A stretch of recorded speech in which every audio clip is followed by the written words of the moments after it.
마태복음 21장을 할 건데요. 사복음서가 왜 중요하냐면요. 사복음서가 중요한 이유는 예수님께서 직접 하신 말씀이기 때문에 중요해요.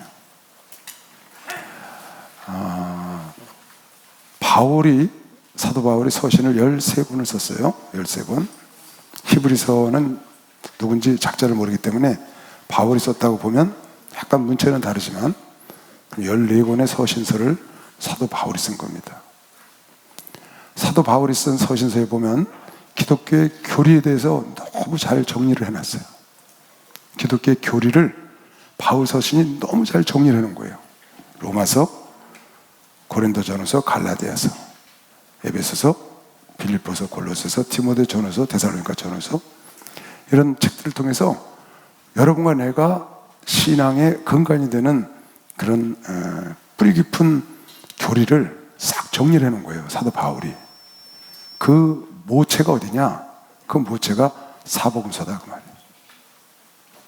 사복음서에 예수께서 하신 말씀이 모체가 돼서 그것이 탄생한 것이죠.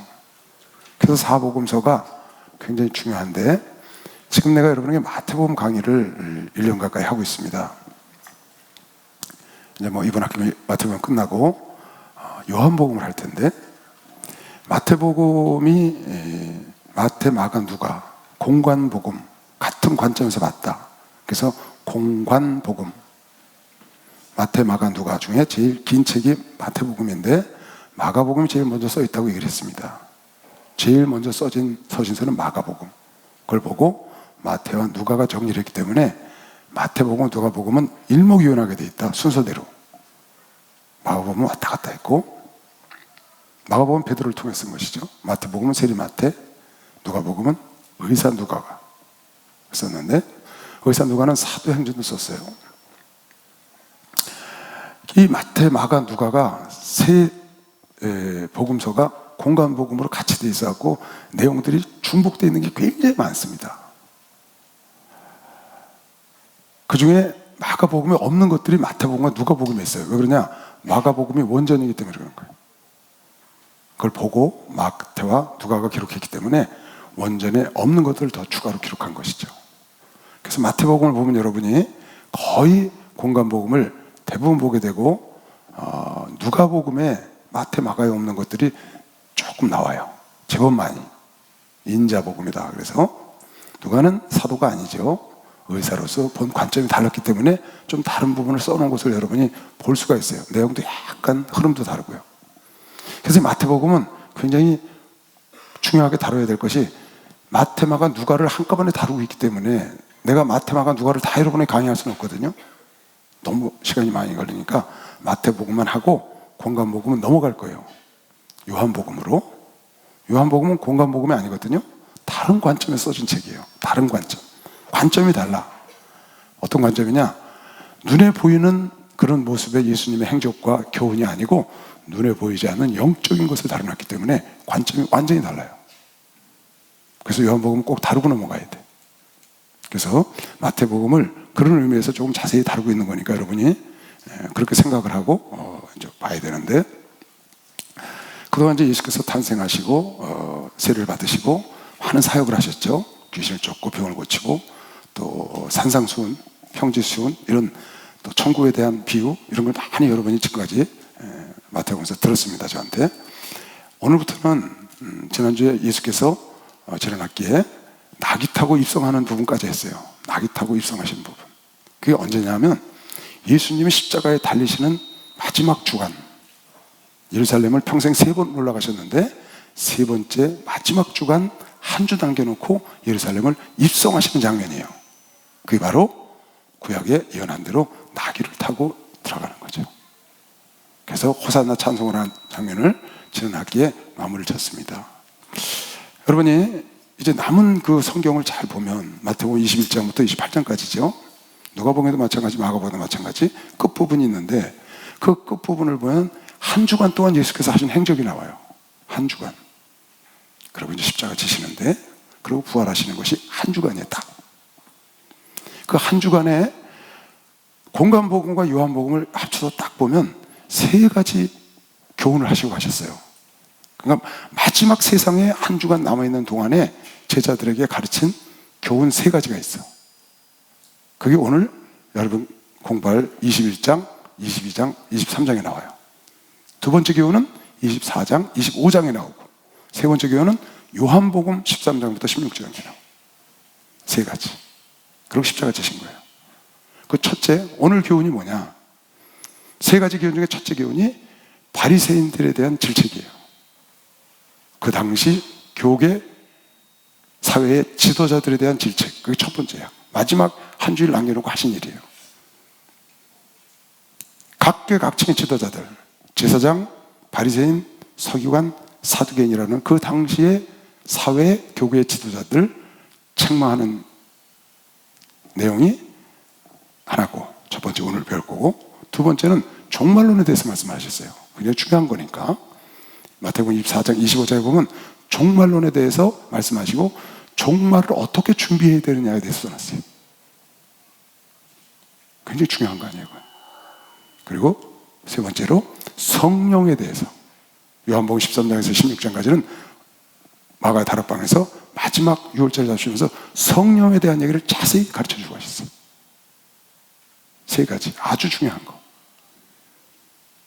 첫째는 기존 신앙생활 하던 사람, 사회 지도자들, 이런 사람들의 타락과 형식주의, 외식하는 이런 바리새화된 것에 대해서 질타하셨고, 왜? 그것은 천국 갈 수가 없기 때문에. 그건 절대로 천국 갈 수가 없다. 지옥의 판결을 면할 수가 없기 때문에 그대로 둘 수가 없으니까 그걸 질타하고 가시는 거예요. 무려 성경에 마태복음에 석 장을 할애해서 오늘 21, 22, 24 굉장히 긴 거죠. 그리고 종말에 대해서 2장, 24장, 25장, 그리고 성령에 대해서 넉 장, 13, 14, 15, 16 요한복음에, 그거는 마태복음에 안 나오고 요한복음은 영적인 복음이라고 그랬죠. 그래서 그런 내용들을 우리에게 주고 하신 거죠. 그런 입장에서 여러분이 오늘 말씀을 보면 이해가 쉬울 거예요. 성경은, 여러분이 성경을 볼 때 성경 그 자체의 말씀도 굉장히 중요해요. 누구든지 내 이름으로 기도하면 하나님께서 응답해 주시리라. 누구든지 믿고 기도하면 반드시 응답을 받으라. 이런 구절 하나도 굉장히 중요하지만 성경은 꼭 전체 흐름을 갖고 봐야 돼. 그래야 잘못된 해석을 안 해요. 전체 흐름, 맥락이라고 말하는데 그것이 아주 중요한 것이죠. 그러니까 제가 지금 서두에 이 말을 하는 것은 여러분이 이 마태복음 21장부터 볼 때는 지금 내가 말한 그런 맥락을 갖고 봐야 된다. 마지막 한 주간 남겨로 입성하시면서 가장 중요한 것 2가지는 마태복음, 마가복음에, 그리고 영적인 성령에 대한 건 요한복음에, 3가지를 말씀하시고 십자가 지시고 뭐 가상 7원 이런 게 나와요. 십자가 위에서 7가지 말씀하신 거, 그런 것들은 단편적인 것들이고 아주 중요한 거, 이 신앙생활 기독교에서 아주 중요한 핵심적인 내용은 오늘, 다음 주, 그리고 요한복음에 나오는 그것이 아주 핵심적인 내용이라고 보면 돼요. 아주 중요하기 때문에 십자가, 그냥 그동안에 3년 동안 많은 사역을 하셨어요. 많은 말씀을 하셨고, 그리고 일주일 딱 남겨놓고 그동안 마음에 간직했던 걸 퍼붓고 가신 거예요. 해결을 하시고 질타를 하고 뒤집어 엎고, 그리고 십자가 지셨어요. 이 부분은 절대로 간과하면 안 되는 내용들이에요. 보세요. 마태복음 21장 12절 보면은 11절까지는 나귀 타고 입성하시고 호산나 찬송하는 장면이에요. 마지막 주간에 예루살렘에 들어가는 겁니다. 여기서 이제 잡혀서 십자가 지시는 거예요. 예수께서 성전에 들어가사 성전 안에서 매매하는 모든 자를 내어 쫓으시며 돈 바꾸는 자들의 상과 비둘기 파는 자들의 의자를 둘러 엎으시고 저에게 이르시되 기록된 바 내 집은 기도하는 집이라 일컬음을 받으리라 하였거늘 너희는 강도의 구렬, 도적의 구렬로 만드는도다 하시니라. 소경과 저는 자들이 성전에서 나오매, 예수께 나오매 고쳐주셨다. 잘 보세요. 성전에 들어 입성을 하셨어. 호산나 찬송을 받으시고 나귀 새끼를 타고, 그리고 성전으로 들어가셨다고. 가보니까 6월절이 가까운 거야. 그러니까 6월절을 지내기 위해서 전국에서 모여서 소, 양, 비둘기 이런 걸 사는 거야. 제사 지내려고, 제물을 드리려고. 그리고 속전세를 내야 되는데 속전세가 반세겔이야. 그러니까 한 세겔짜리를 바꿔야 되잖아. 바꾸는데 그냥 안 바꿔주고 거기다 이유를 붙여서 바꿔주는 거죠. 지금 우리 환전하듯이. 이권이 들어있다고, 이권. 어쩌면 그 당시에 제사장들이나 그 당시 지도자들의 눈에 보이지 않는 어떤 뒷돈, 비자금 이런 것들을 만들어내는 그런 곳인지도 몰라요. 그러니까 예수께서 그걸 참고 계시다가 마지막 가시기 전에 이걸 뒤집어 엎어버렸어요. 상을 통째로 뒤집어 엎었다고. 의자를 던져버리고, 그리고 소와 우야 그 양을 다 내쫓아버리고 난리가 났죠. 발칵 뒤집어. 근데 참 재밌는 구절이 나와요. 14절이에요. 14절. 그런 와중에 성전 안에서 소경과 저는 자들, 아픈 사람들이 있다가 예수가 오셨다는 소식을 듣는데 밖에서 난리가 난 거야. 예수가 다 뒤집어 엎었어. 근데 그 안에 환자들이 나오는 거예요, 예수께. 근데 예수님이 화를 내시다가 그 환자들을 고치세요. 소경과 저는 자들이 성전에서 예수께 나오면 그네들은 또 고쳐주시는 거야. 그러니까 긍휼한 마음은 계속 변함이 없으시오. 이거는 의분을 내시는 거야. 잘못된 거를 고치고 하시려고 하는 거죠. 그래서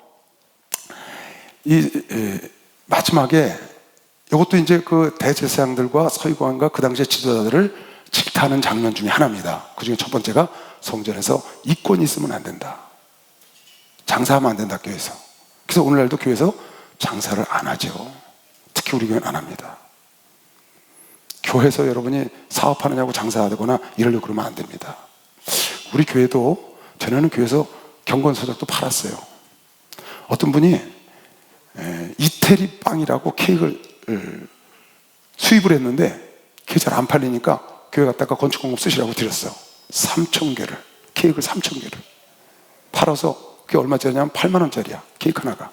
굉장히 좋은 거예요, 이태리산. 이걸 5만 원에 팔아서 건축공업 쓰라고 찻째 갖고 왔어. 총회장 목사님이 그걸 받으시고는 반에서 이렇게 말씀을 하셨어요. 나가서 필요한 사람 다 그냥 갖고 가라. 그분은 5만 원씩 팔아서 5만 원이면 1억 5천이에요. 그거 팔아서 건축공업 드리겠다는 거예요. 목사님 건축공업으로 쓰시라는 거야. 근데 목사님이 내고 싶은 사람은 돈 내고 없는 사람은 그냥 갖고 가. 그래서 내가 나가서 이렇게 지켜봤어요. 어떡하나. 그랬더니 다들 10,000원만 내더만 5만 원 내려니까 5만 원만 내고 10,000원 내고 갖고 가고 그냥 갖고 가 막 이러더라고요. 또 어떤 사람은 교회에 꿀을 갖고 오는 사람도 있고 유자 그런 걸 갖고 오는 사람이 있어요. 막 300개 500개 이렇게 갖다 놔요. 그거를 팔아달라는 게 아니고 헌금으로 쓰라는 거야. 근데 여러분 그렇게 하면 안 됩니다. 그렇게 하면 안 되고 팔아서 돈으로 갖고 와야 돼. 아셨죠? 그 목사님 팔아서 이거 헌금하세요. 아니 목사님이 그거 장사하시는 분이에요? 그거 아니잖아요. 다 나눠주시지. 뭐 감동이 온 사람은 돈을 내지만 그러니까 교회에서는 그런 거 하면 안 됩니다. 전에 한번 교회에서 책을 판 적이 있었어요. 경건서적들이다. 교회 서적들 한참 파시다가 그것도 감동이 오셨는지 그만두시더라고요. 그런 것도 사실은 교회에서 파는 게 좋지가 않아요. 왜? 이익이 없으면 상관없어. 근데 이익이 있는 건 안 된다고. 장사를 하지 말라고 그랬거든요, 지금. 그래서 목사님이 지금 테이프나 CD나 목사님 책 같은 것도 지금 판매하잖아요. 그건 이익을 보는 게 아니니까 우리 성도들에게 도움을 주기 위해서 하는 거니까 상관이 없는 것이죠. 그러니까 이익을 보기 위해서 장사하는 거, 이건 교회에서 안 되는 거예요. 여러분이 무슨 사업을 하는데 교회를 대상으로 해서 막 하는 거 있죠. 뭐 다단계 하는 거 있죠. 그런 게 교회에서 하면 안 된다는 거예요. 이건 굉장히 중요하기 때문에 예수께서 마지막 주간에 하신 거예요. 그동안 참고 계신 거지. 예루살렘 3번째로 오셨거든요. 안 뒤집어 엎었어요. 마지막에 뒤집어 엎는 거예요. 교회에서 이거 하지 말라는 거야. 그 와중에도 환자가 나오니까 또 고쳐주시고. 참, 나 이걸 보다가 참 우리 예수님 멋있으시다. 얼마나 화가 났겠어요. 그 뒤집어 엎었으니까요. 그러니까 대제사장들과 서기관들이 예수의 하시는 이상한 일과 또 성전에서 소리질러 한쪽에서는 호산나 찬송을 하고 예수님 오셨다고, 예수님은 뒤집어 엎고 한쪽에서는 환자 나오면 고쳐주고. 아수라장이에요. 이상한 일과 또 성전에서 소리질러 호산나 다윗의 자손이 하는 아이들을 보고 또 분한 거야, 이 제사장들이. 왜? 호산나 막 찬송하고 왕이 오셨다고 그러니까. 예수께서 말하되 저희 하는 말이 듣느뇨? 저희가 호산나 부르는 게 안 들리냐? 예수께서 가라사대 그렇다. 어린아이와 젖 먹는 이들의 입에서 나오는 찬미를 온전케 하셨나이다 함을 너희가 성경에서 읽어본 적이 없느냐. 그 어린아이들 지금 하는 말을 하나님이 온전케 하실 거다, 그렇게 지금 말씀하시는 거죠. 그들이 떠나 성 밖으로 베다니에 가서 거기서 그들을 떠나서 성 밖으로 나가서 유하로 나가셨죠. 베다니에. 그 다음날 아침에 성으로 들어오실 때, 지금 여기는 예수께서 바리새인과 서기관과 제사장들을 질타하는 내용들입니다. 21장은 전체가 다 내리막 때리는 거예요. 잘못된 것을 가르쳐 주려고. 이른 아침에 성으로 들어오실 때 시장한지라 길가에서 한 무화과 나무를 보시고 그리로 가서 잎사귀밖에 아무것도 얻지 못하시고 나무에게 이르시되 이제부터 영원토록 내가 열매를 맺지 못하리라 하시니 무화과 나무가 곧 마른지라. 제자들이 보고 이상히 여기 가로되 무화과 나무가 어찌하여 곧 말랐나이까. 예수님이 누가복음에 보니까, 마가복음에 보니까 무화과 나무가 제철이 아니었다 그랬어요. 제철이 아닌 철에 무화과를 따려고 무화과 나무를 뒤진 거예요. 근데 이파리 막 푸성해. 그래서 아무리 뒤져봐도 무화과가 없는 거야. 그래서 영원히 네가 열매를 맺지 못하도록 저주를 하셨어. 그냥 순간 말라버린 거예요. 그러니까 제자들이 어떻게 이렇게 말랐나이까 그랬더니 너도 믿고 기도하면 일이 이루어진다 그랬어요. 지금 내가 믿고 산을 명하여 바다로 던지면 그대로 된다. 예수께서 대답하여 가라사대 내가 진실로 너희에게 이르노니 만일 너희가 믿음 있고 의심치 아니하면 이 무화과 나무에게 된 이런 일만 할 뿐 아니라 이 산에 산더러 들려 바다에 던지우라 해도 될 것이요 너희가 기도할 때 무엇이든지 믿고 기도하는 것은, 이 말에 믿고라는 말이 중요한 말이에요. 여러분 기도할 때는 믿고 해야 합니다. 아멘. 믿고 해야 하나님이 준다고 믿는 사람은 박수 주세요. 믿고 해야 돼. 믿고가 중요해요. 기도를 해놓고는 믿질 않아.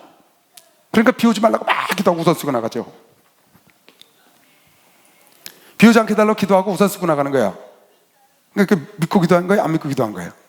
안 믿고 기도하니까 비가 안 그치지. 그러니까 목사님이 우산 안 버려! 비 안 오게 해달라고 기도했는데 우산 들고 다니니까 우산 안 버리냐? 왜? 목사님이 믿고 기도했으니까. 믿고 기도한다는 게 아주 중요한 거라고요. 지금 당장 그것이 이루어지지 않아도 물속에 들어갔는데 강이 갈라지지 않아도 믿고 들어가는 거지, 가슴에 차고 코 밑에 차니까 갈라졌다고 성경은. 응? 믿고 기도. 지금 여기서 말하는 건 기도를 그렇게 해야 된다는 걸 말하려고 하신 게 아니에요. 예수님께서 뭘 가르치려고 그랬냐? 무화과 나무가 잎만 부성하고 열매가 없다는 걸 가르쳐 주려는 거예요. 무화과 나무는 이스라엘을 상징하는 거거든요. 이스라엘, 너희가 지금 너의 모습을 가르쳐 주는 거야. 지금 서기관과 바리새인과 제사장들, 이스라엘 현재 예수님 당시의 상태가 잎만 무성하고 열매가 없어. 겉모습은 그렇듯한데 진짜가 없는 거예요. 겉모습은 거룩한데 사실은 아니라고 뒤에 나와요. 그걸 지금 질타하는 거라고요. 겉모습은 예배가 아주 거룩해. 근데 내적으로는 하나님을 사랑하고 갈망하는 마음이 없고 딴 마음들을 갖고 있다고. 고대해 볼까요? 반복해서 하시는 거예요. 이거는 전체가 다 그 얘기야. 21장, 22장, 23장은 바리새인과 서기관과 제사장들을 질타하는 내용이라고 예수께서. 마지막 주 첫 번째 말씀이에요. 예수께서 성전에 들어가서 가르치실 때 제사장들과 백성들, 장로들이 나와 가로되 네가 무슨 권세로 이런 일을 하느뇨? 무화과 나무가 말랐어요. 그런 성전에 들어가서 막 가르치시는 거야. 성전은 아무나 가르치면 돼야 안 돼요? 여러분 교회에서 아무나 설교하면 돼야 안 돼요? 안 되지. 설교하는 사람 따로 있잖아요. 아무나 나가서 하면 안 된다고 정해진 사람이 있는 거야. 성전은 당연히 제사장이 인도하고 선지자들이나 말하고 그러는 것이죠. 근데 와서 예수님 모셔갖고 뒤집어 엎더니 그 다음날 와서 또 막 가르치는 거야. 그러니까 제사장들이 가만히 보니까 도대체 이 사람이 무슨 권세로 이걸 뒤집어 엎고 무슨 권세로 와서 자기가 막 가르치고 있는지 굉장히 화가 난 거죠. 제사장과 일꾼들이 내가 도대체 무슨 권세로 이런 일을 하느냐? 또 누가 너한테 이런 권세를, 네가 뭔데 와서 막 뒤집어 엎냐? 네가 뭔데 와서 막 이렇게 백성들을 가르치느냐? 무슨 권세? 누가 너한테 이런 권세를 줬냐? 그때 예수께서 반문을 하는 거예요. 나도 너희한테 하나 물어보자. 세례관에게 세례를 받았지 그 세례가 하늘로부터 온 세례냐? 사람으로부터 온 세례냐? 한번 물어봤어요. 제사장들이, 바리새인들이, 서기관들이 자기들이 딱 생각해 보니까 이거 하늘로부터 왔다고 그러면, 근데 너희들은 왜 안 받았냐 세례를? 그럴 거고, 사람에게 물어봤다 그러면 하늘로부터 온 줄 알고 세례 받은 사람이 많아. 폭동이 일어날 것 같으니까 이러지도 못하고 저러지도 못해서 잘 모르겠다 그랬어요. 와서 예수님께 세례 요한이 세례가 하늘로부터 온 건지 사람부터 온 건지 잘 모르겠습니다. 그랬더니 예수께서 그러셨어. 나도 무슨 권세를 하는지 잘 모르겠다. 나도 대답 안 하마. 지혜롭게 답변하셨어요. 예수께서 대답하시되 나도 한 말을 너희에게 물으리니 너희가 대답하면 나도 무슨 권세로 이런 일을 하는지 이르리라. 이 말은 무슨 말이에요? 내가 하늘로서 온 그리스도라고 말해야 너희가 믿지 않는다고 말이거든요. 내가 무슨 권세로 이렇게 하는지 설명을 해봐야, 내가 참 권세자인데 이걸 말해봐야 너희가 믿지를 않아. 왜? 세례요한도 믿지 않았으니까. 그 얘기하는 거예요. 요한의 세례가 어디로서 왔느냐? 하늘로서냐? 사람에게로서냐? 저희가 가로되 의논하여 가로되 만일 하늘로서라 하면 어찌하여 저를 믿지 아니하였느냐 할 것이요, 만일 사람으로부터라 하면 모든 사람이 요한을 선지자로 여기니 백성이 무섭다 하여 예수께 대답하여 가로되 우리가 알지 못하노라 하니 예수께서 가라사대 나도 무슨 권세로 이런 일을 하는지 너에게 이르지 아니하리라. 예수께서 답이 궁색해서 이렇게 말씀한 게 아니에요. 내가 하늘로 내려온 하나님의 아들이다 라고 말해봐야 믿지 않는다 이 말이야, 이 사람들이. 그래서 지혜롭게 대답을 한 겁니다. 그러나 너희 생각에는 어떠하뇨? 잘 봐요. 이 비유가 어떻게 나오는 거예요? 여러분 잘 보세요. 이 설교 많이 들은 설교예요. 비유로, 얘들아, 어느 포도원에 아비가 있는데 두 아들이 있어. 첫째 아들에게 포도원에 가거라, 일 좀 해라 했더니 내 아버지. 그리고 가다가 딴 생각하고 연장 놓고 놀러 갔다는 거예요. 둘째 아들은 싫어요, 나 지금 어디 가야 돼요. 그래 놓고 놀러 가다가 생각을 바꿔서 포도원에 일하러 갔다고 말이야. 그러면 그 둘 중에 누가 아버지의 기쁨이 됐겠느냐? 설교 많이 들었죠. 이거 내가 여러분 그런 설교했죠. 나는 셋째 아들이 됐으면 좋겠다고. 내 아버지 하고 가서 열심히 일하는 아들. 그런 아들이 지금 여러분과 나라고. 아멘. 복음으로 하나 된 자가 그런 아들인 것이요. 박수. 복음으로 하나 된 자가 그런 아들이다. 그랬더니 예수께서 말씀하시기를, 그래, 둘째 아들이 아비의 기쁨이 됐지. 바로 첫째 아들이 너희들이고 둘째 아들은 세리와 창기들, 세례 요한을 믿고 하늘로부터 온 줄 믿고 그에게 세례받은 자들, 내가 하늘로부터 왔다고 믿는 자들, 그 자들이 둘째 아들이야. 너희들은 첫째 아들과 같아서 처음에는 잘하는 것처럼 보이지만 결국 아버지를 버리고 너희들 뜻대로 간 자들이 바로 서기관과 바리새인. 지금 마지막 질타하는 겁니다. 외형만 남아있고 겉모습만, 껍질만 남아있고 속이 없는 자들, 지옥의 판결을 면할 수 없기 때문에 지금 깨달으라고 계속 얘기를 하는 겁니다. 무화과 나무 이파리가 마른 걸 보여줬어요. 또 여기서 지금 뭐라고 했어요? 그러나 너희 생각에는 어떠하냐? 한 사람이 두 아들이 있는데 맏아들에게 가서 이르되 얘 오늘 포도원에 가서 일하라 하니 대답하여 가로되 아버지여 가겠소이다 하더니 가지 아니하고. 지금 너희들 모습이다. 둘째 아들에게 가서 또 이같이 말하. 이 뒤에 나와요. 뒤에 예수가 우리들을 저렇게 말하는구나 하고 깨닫는다는 거예요. 둘째 아들에게 가서 또 이같이 말하니 대답하여 가로되 실소이다 하더니 그 후에 누이치고 갔으니 그 둘 중에 누가 아비의 뜻대로 하였느냐? 가로되 둘째 아들이니다. 예수께서 저희에게 이르시되 내가 진실로 너희에게 이르노니 세리들과 창기들이 너희보다 먼저 하나님 나라에 들어가리라. 그러니까 둘째 아들이 누구냐? 세리와 창기들처럼. 왜? 그런들 세리관을 받아들였기 때문에. 여러분 나처럼 예수를 받아들이고 예수님 뜻대로 사는 자는 셋째 아들이야. 셋째 아들. 아멘 하고 가서 열심히 일하는 자들. 할렐루야. 요한이 의의 도로 너희에게 왔거늘 너희는 저를 믿지 아니하였으되. 누구? 바리새인과 서기관과 제사장과 그 당시 지도자들은 너희는 믿지 아니었을 때 세리와 창기는 둘째 아들과 같다고 말이야. 세리와 창기는 믿었으며 너희는 이것을 보고도 종시 뒤처 믿지 끝내 믿지 아니하였다. 첫째 아들이다 너희들이 지금. 그래서 하나님을 기쁘시게 못했다고 지금 있는 그 바리새인과 서기관들을 질타하고 있는 장면입니다. 비유로. 또 비유를 하나 더 들었어요. 어떻게 들었냐? 다시 한 비유를 들으라. 그러니까 여러분 이 비유가 예수가 왜 했는지를 잘 들어야 돼요. 포도원에서 첫째 아들은 가겠습니다 하고 안 가고, 둘째 아들은 안 가겠습니다 하고 가고, 착한 아들 하나님 이 아버지를 기뻐요. 그런 걸 말하려는 게 아니라고. 지금 여기서는 세례관을 받은 자와 받지 아니한 자, 예수를 받는 자와 받지 아니하는 자, 오래 먼저 믿고 알맹이는 다 없고 껍질만 있는 자와 알맹이가 있는 자를 비유해서 말하는 겁니다. 다시 한 비유를 들으라. 한 집 주인이 포도원을 만들고 산울로 두르고 거기 즙자는 구유를 파고 망대를 짓고, 어느 농부가 포도원을 만들었어요. 그래놓고 포도 즙자는 틀을 만들어 놓고 망대, 망보느냐고 온두막을 높이 만들었다고. 그래놓고 농사를 잘 짓고 종들에게 맡겨놓고 멀리 갔어. 가가지고는 포도 농사 처리돼가지고 포도즙 좀 짜먹고 포도주 좀 만들어 먹으려고 종들을 보낸 거야. 얘들아, 내 포도원에 가서 포도를 좀 가져오너라. 포도를 가지러 갔더니 일하는 사람들이 포도는 안 주고 우리가 힘들겠는데 왜 와서 달래냐? 그래놓고 두들겨 패고 돌로 치고 또 한 종은 죽이고 그걸 돌려보낸 거야. 그 주인이 이게 웬일이야 이 녀석들이. 그리고 많은 종을 보냈어. 한 19명을 보냈더니 그 19명을 다 죽이고 때리고 패고 그래서 또 돌려보냈네. 그래서 도저히 안 되겠다 생각해서, 그래 종들이 가니까 무시하는구나, 내 아들이 가면 정령하겠지. 그래서 아들을 보낸 거야. 그랬더니 그 종들이 저 아들 죽으면 이거 우리 거다. 주인은 나이 늙어서 이제 죽을 거고 저 아들 죽으면 이건 우리 거야.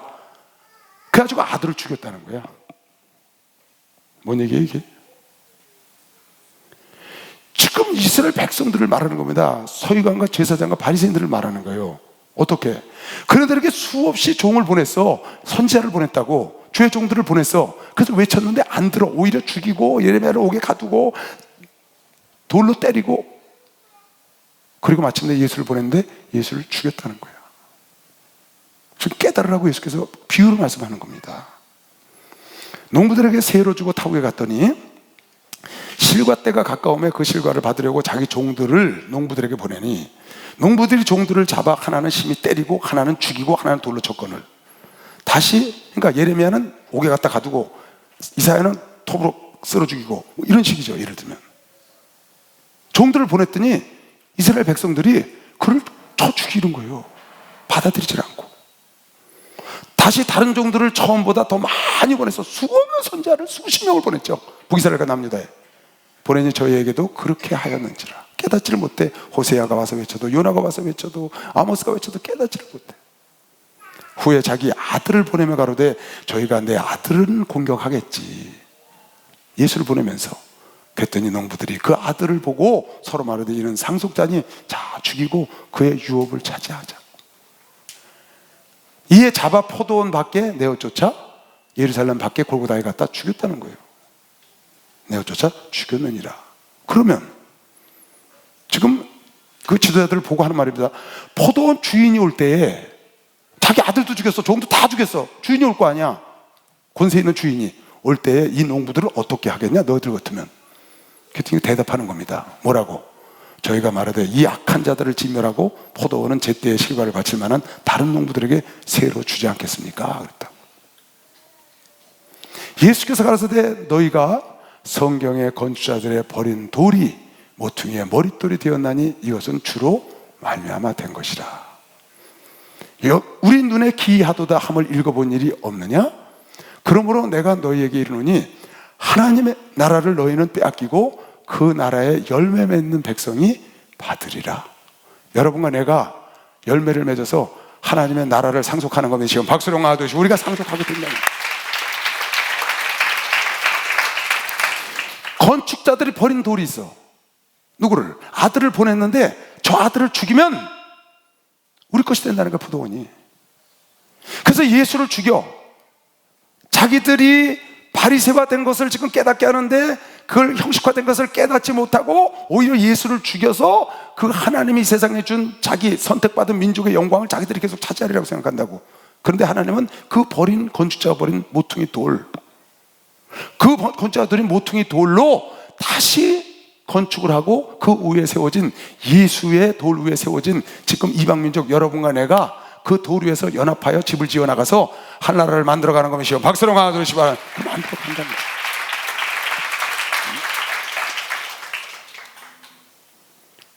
건축자들이 버린 돌, 바로 바로 먼저 하나님을 만났던 이스라엘 백성들이 버린 예수, 그 예수를 하나님은 무엇으로 삼았냐? 모퉁이돌로 삼았다는 거예요. 모퉁이돌. 집을 짓는 데는 4구통의 모퉁이돌이 필요해요. 그 위에다가 큰 나무를 기둥으로 세우고 석가래를 놓고 집을 짓죠. 모퉁이돌이 됐다는 거예요. 하나님이. 무엇의 모퉁이돌? 이방인들이 예수를 믿고 그 모퉁이돌을 연하여 지어나가는 그리스도의 집, 하늘나라의 집을 짓는 모퉁이돌로 삼아서 그 모퉁이돌 위에 지은 집마다 천국으로 영원히 가는 것이죠. 그런데 이네들은 어떡하냐? 그네들이 버렸기 때문에 그 돌에 떨어지거나 돌 위에 떨어지는 자 모두 가루가 되고 다 망가진다는 거예요. 버렸기 때문에. 지금 그 말이에요. 이 돌 위에 떨어지는 자는 깨어지겠고, 이 돌이 사람 위에 떨어지면 저를 가루로 만들어 흩으리라. 너희들을 말하는 거예요. 왜? 너희들이 버렸으니까. 대사장들과 바리새인들이 예수의 비유를 듣고 자기들을 가리켜 말씀하신 줄을 알고 잡고자 하나 무리를 무서워하니 이는 저희가 예수를 선지자로 아니더라. 자, 맞아. 2장 19절. 이러므로 이제부터 너희가 외인도 아니요 손도 아니요 오직 성도들과 동일한 시민이요 하나님의 권속이라. 누가? 여러분과 내가, 이방인들이. 유대인만 하나님의 선택받은 자인데 이제부터는 너희가 손도 아니요 외인도 아니요 하나님의 권속이 됐다. 할렐루야. 어떻게 해서 된 거냐? 너희는 사도들과 선지자들의 터 위에 세우심을 입은 자라. 그리스도 예수께서 친히 모퉁이 돌이 되셨느니라. 할렐루야. 그 안에서 여러분과 내가 사도를 통하여 선지자들을 통하여 예수 그리스도를 전달받고 그 예수가 여러분의 삶에 모퉁이 돌이 됐기 때문에 우린 외인도 아니요 이방인도 아니요 이젠 하나님의 권속이 됐다는 거야.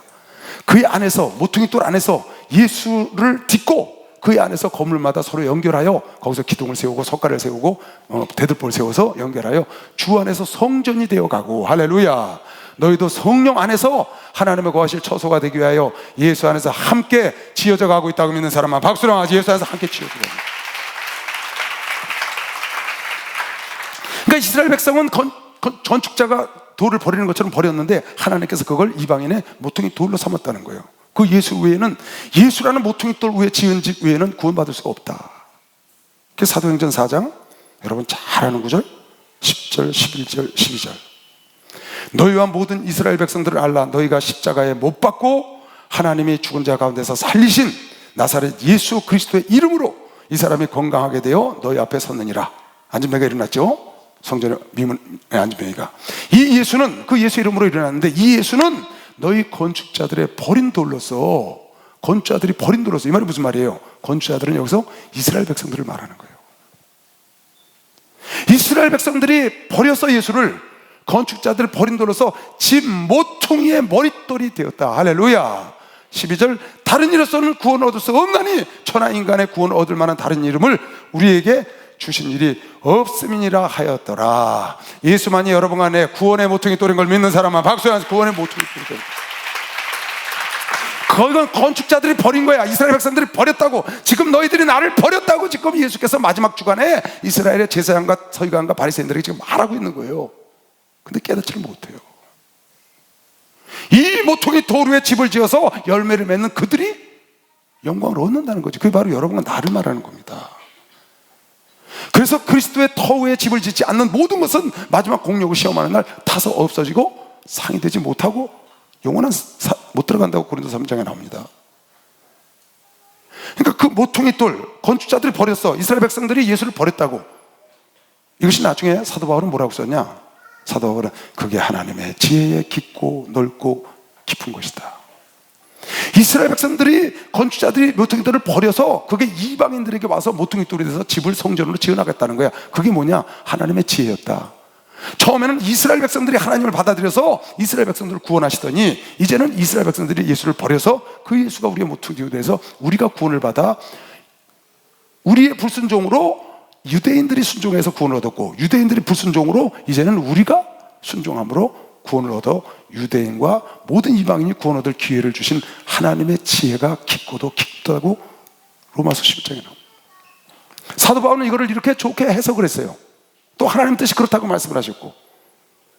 그러나 이스라엘 백성들은 지금 하나님께 버림받는 장면이 여기 지금 나오고 있는 겁니다.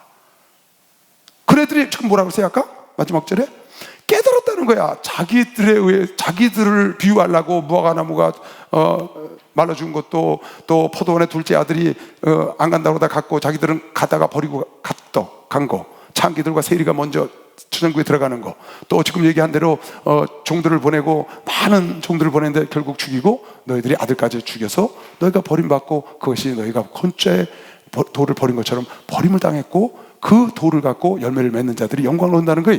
자기들에게 말한 걸 알았다는 거예요 지금요. 그래도 이걸 못 고쳐요. 이렇게 무서운 거예요 여러분. 한번 화인을 맞으면 이렇게 무서워요. 한번 알맹이가 쭉 빠져나가면 무서운 거예요. 그래서 여러분 안에 속사람이 알맹이를 잊어버리면 안 돼요. 할렐루야. 속사람의 성령으로 늘 충만해야 되는 것이요. 박수로 맞으세요. 충만합니다. 예수 사랑하시 거룩하신 나를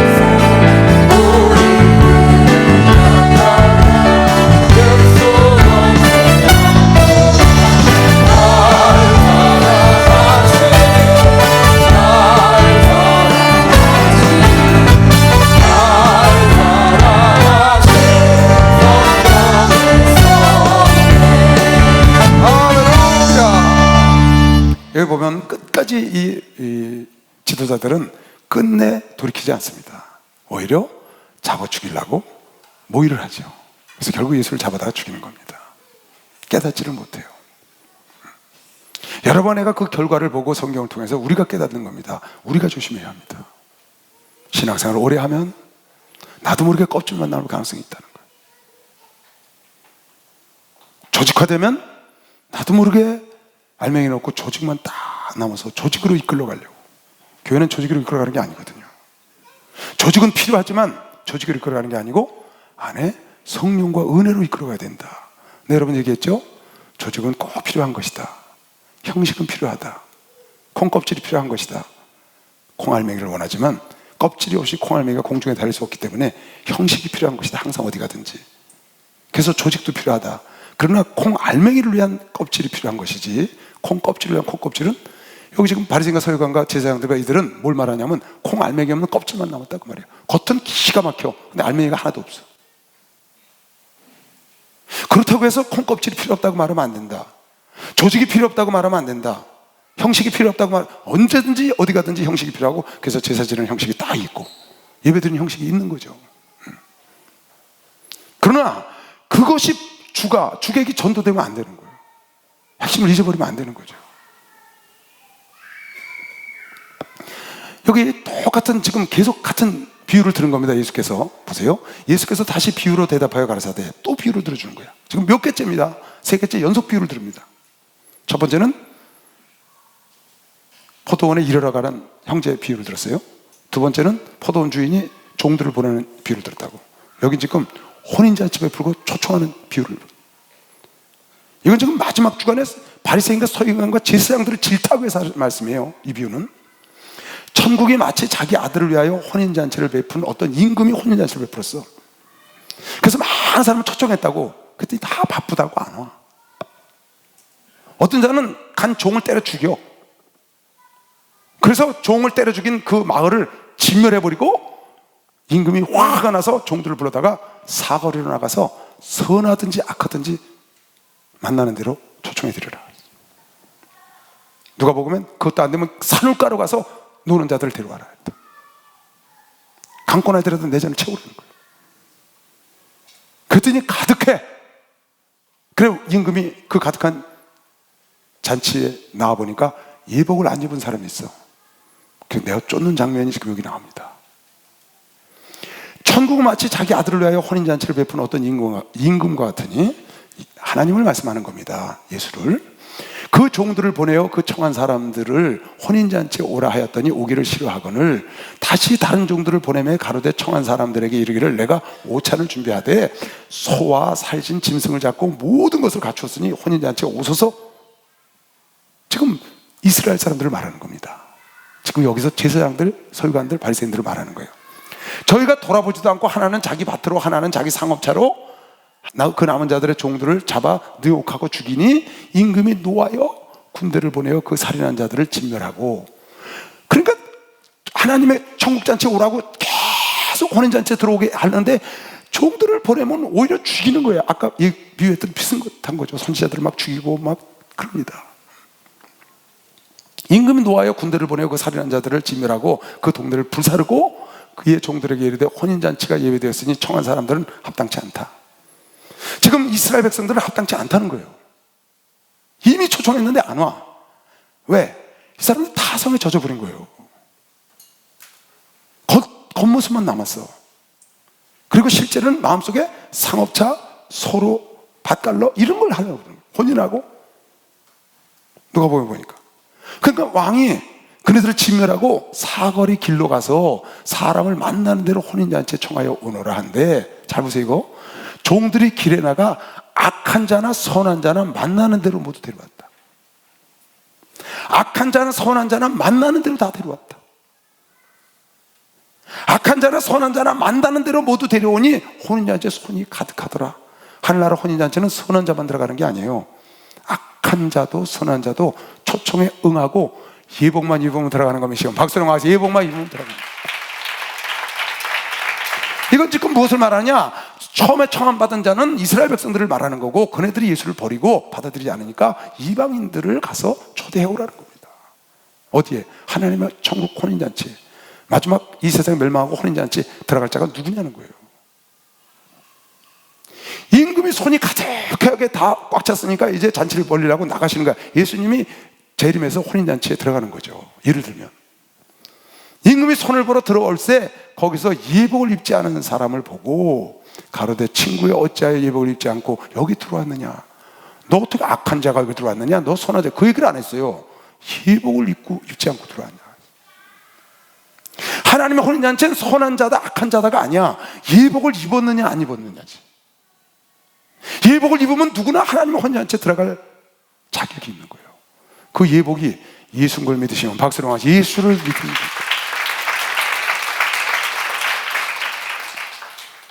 가로되 친구야 어찌하여 예복을 입지 않고 여기 들어왔느냐 하니 저가 유구무원을 임금이 사환들에게 말하되 그 수족을 결박하여 바깥 어두운 데 내어 던지라. 거기서 슬피 울며 이를 갈며 있어. 예복을 입지 않으면 천국에 들어갈 수 없는 거죠. 천국에 들어갈 수 없는 게 뭐겠어요? 예수의 옷을 입어야 된다. 갈라디아서 3장에 보면 그런 말씀이 나와요. 여러분이 그리스도와 함께 세례를 여러분 세례 받으셨죠? 물세례 받으셨죠? 그리스도와 함께 세례를 받은 것은 그리스도의 옷을 입은 거나 마찬가지. 그래서 물과 성령으로 거듭나 천국 가는 거예요. 그리스도와 함께 세례를 받은 자는 그리스도로 옷 입었다. 그리스도의 예복을 입었다는 거예요. 그래서 여러분이 세례를 꼭 받아야 돼. 내가 죽고 그리스도와 함께 다시 살아나는 침례라는 게 뭐예요? 내가 죽고 그리스도와 함께 다시 살아나. 그래서 그리스도의 예복을 입었다는 거야. 그 자만 천국 가고 그런 예복을 입지 않은 자는 나가라는 거예요. 그래서 갈라디아서 3장 27절에 보면 누구든지 그리스도와 합하여 세례를 받은 자는 그리스도의 옷을 입었느니라. 아멘.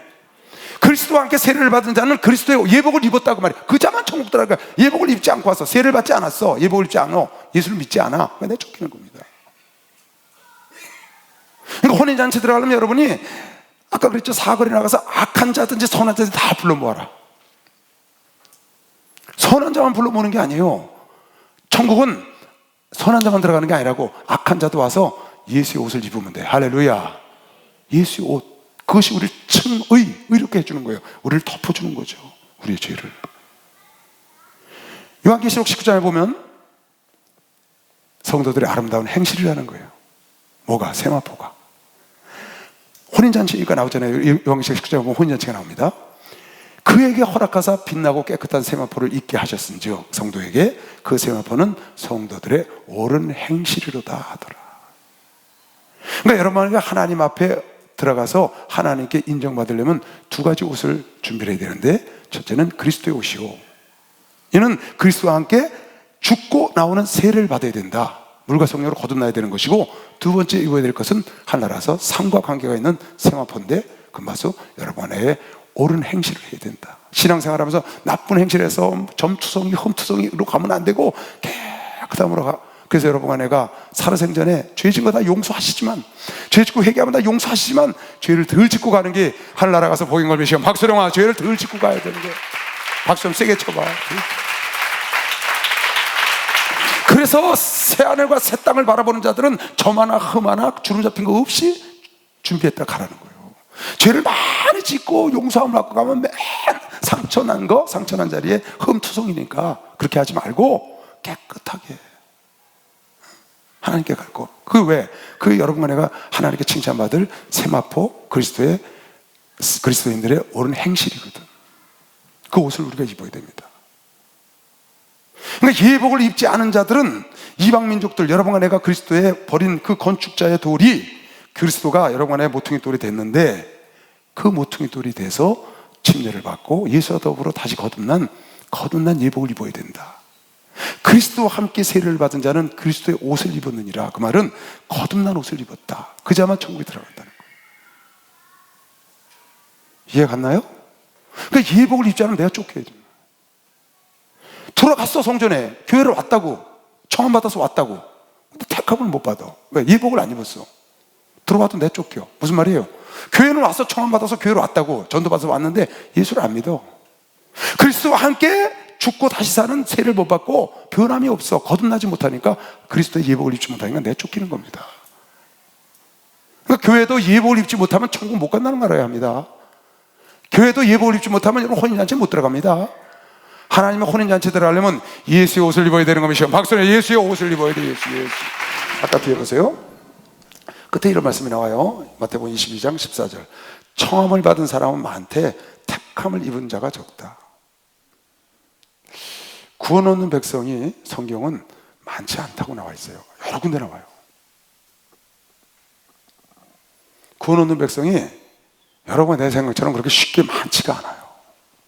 그래서 좁은 문으로 들어와라. 그리고 좁은 길을 가야 한다.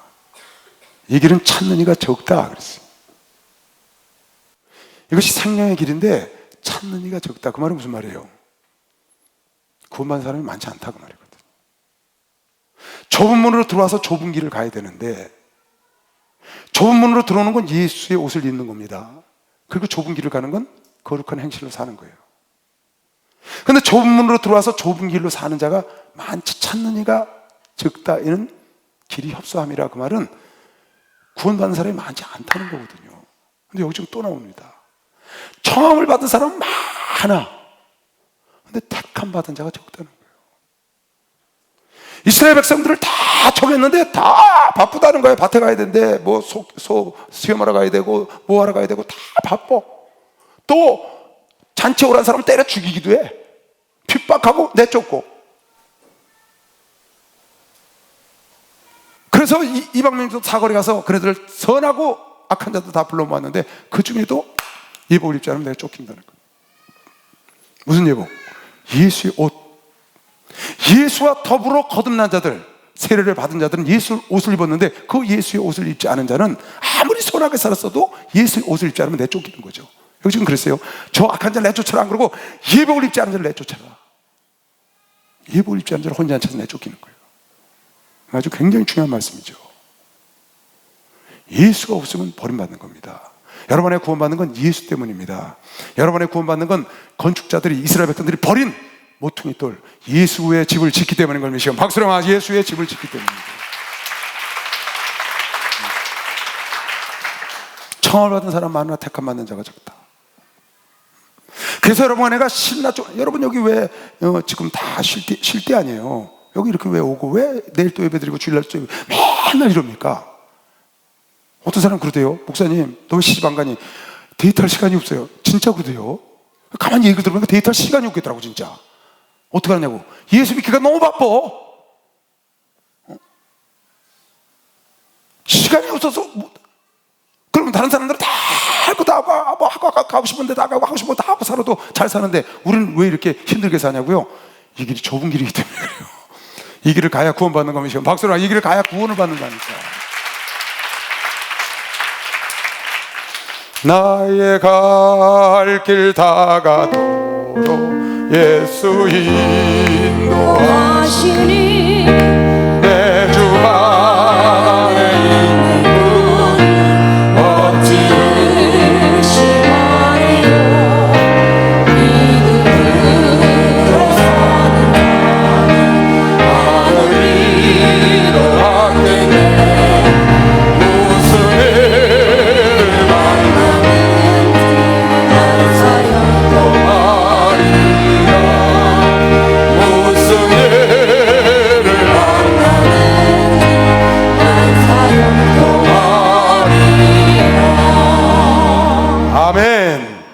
길 나가도록 주님이 인도할 겁니다.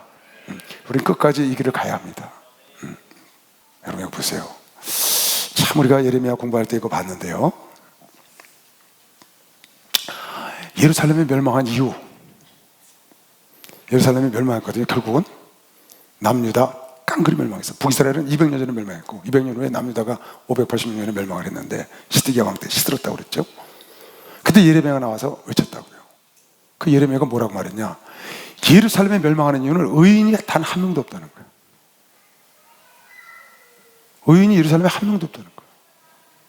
어떻게 한 명도 없을 수가 있어요?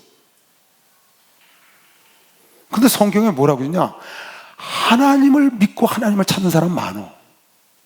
그런데 그 속사람 속에, 그 질그릇 속에 보배가 하나님이 들은 자가 없다는 거야. 무슨 말이에요? 겉모습만 예수를 믿는다. 모두가 다.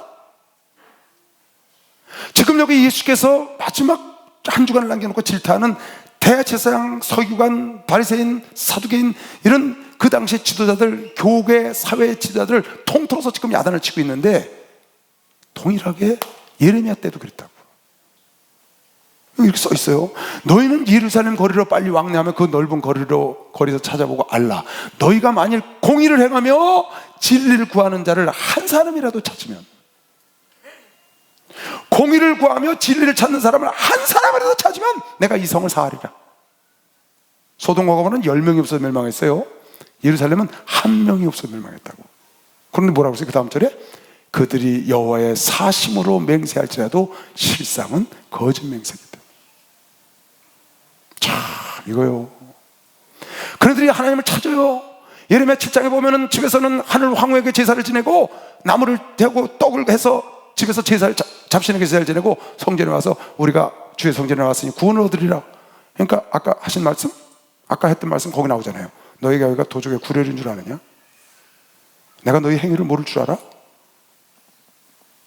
하나님은 여러분의 속을 다 보고 계시잖아요.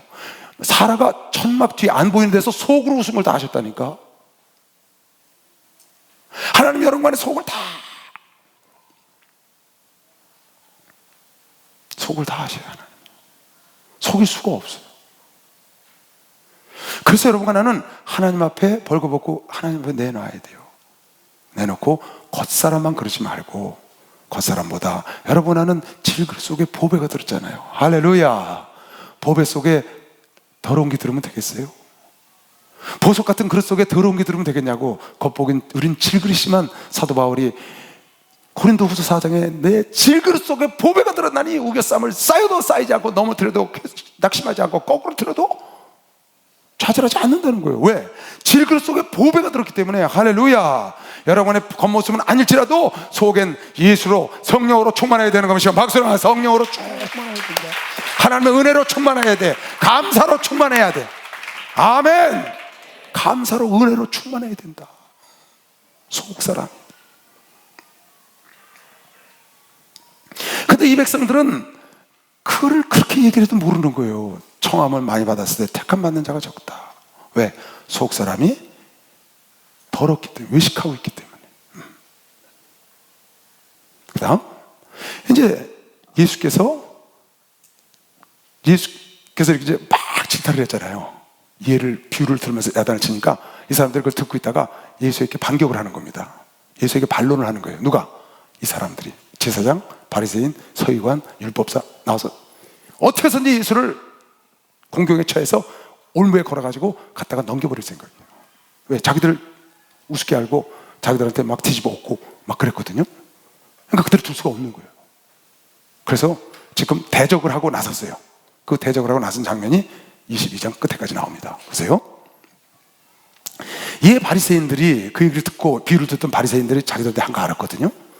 가서 어떻게 하여 예수로 말에 올무에 걸릴까요? 자기들끼리 서로 상자죠. 서로 상론하여 자기 제자들을 헤롯 당원들과 함께, 헤롯 당원 정치인들과 함께 예수께 보내어 말하되, 선생이여, 우리가 아노니 당신은 참되시고 참으로써 하나님의 도를 가르치시며 아무라도 꺼리는 일이 없으시니 이는 사람을 외모로 보지 아니. 이건 좋게 말하지만 좋게 하려고 하는 게 아닙니다. 올무 잡으러 간 거예요. 보지 아니하심이니이다. 그러면 당신의 생각에는 어떠한지 우리에게 이르소서. 가이사에게 세를 바치는 것이 가하니까 불가하니까 한데, 이 당시에는 로마 속국이었습니다. 로마 속국인데 로마에서는 세를 계속 걷어갑니다. 또 꼭두각시 정부에서도 헤롯은 세를 걷어갑니다. 그런데 백성들은 세를 안 내기를 원하는 거예요. 그러지 않겠어요? 백성들은 세를 안 내는 걸 맞다 그러고 저네들 세를 내라고 해서 서로 암투가 있는 것이죠. 그러니까 세를 내라 그러면 백성들에게 버림을 받을 거고, 세를 내지 말라 그러면 로마나 그 정부에게 고통을 당할 거니까 참 책을 해서 예수를 죽이려고 하는 거예요. 어느 쪽을 해도 걸리게끔 만드는 거지. 그래서 가이사에게 세를 바치리까 말릴까 했더니 예수께서 저의 악함을 아시고, 보시고 아시죠. 악함을, 자기에게 올물 걸려고 하는 걸 아시고 가르쳤되, 외식하는 자들아 어찌하여 나를 시험하느냐.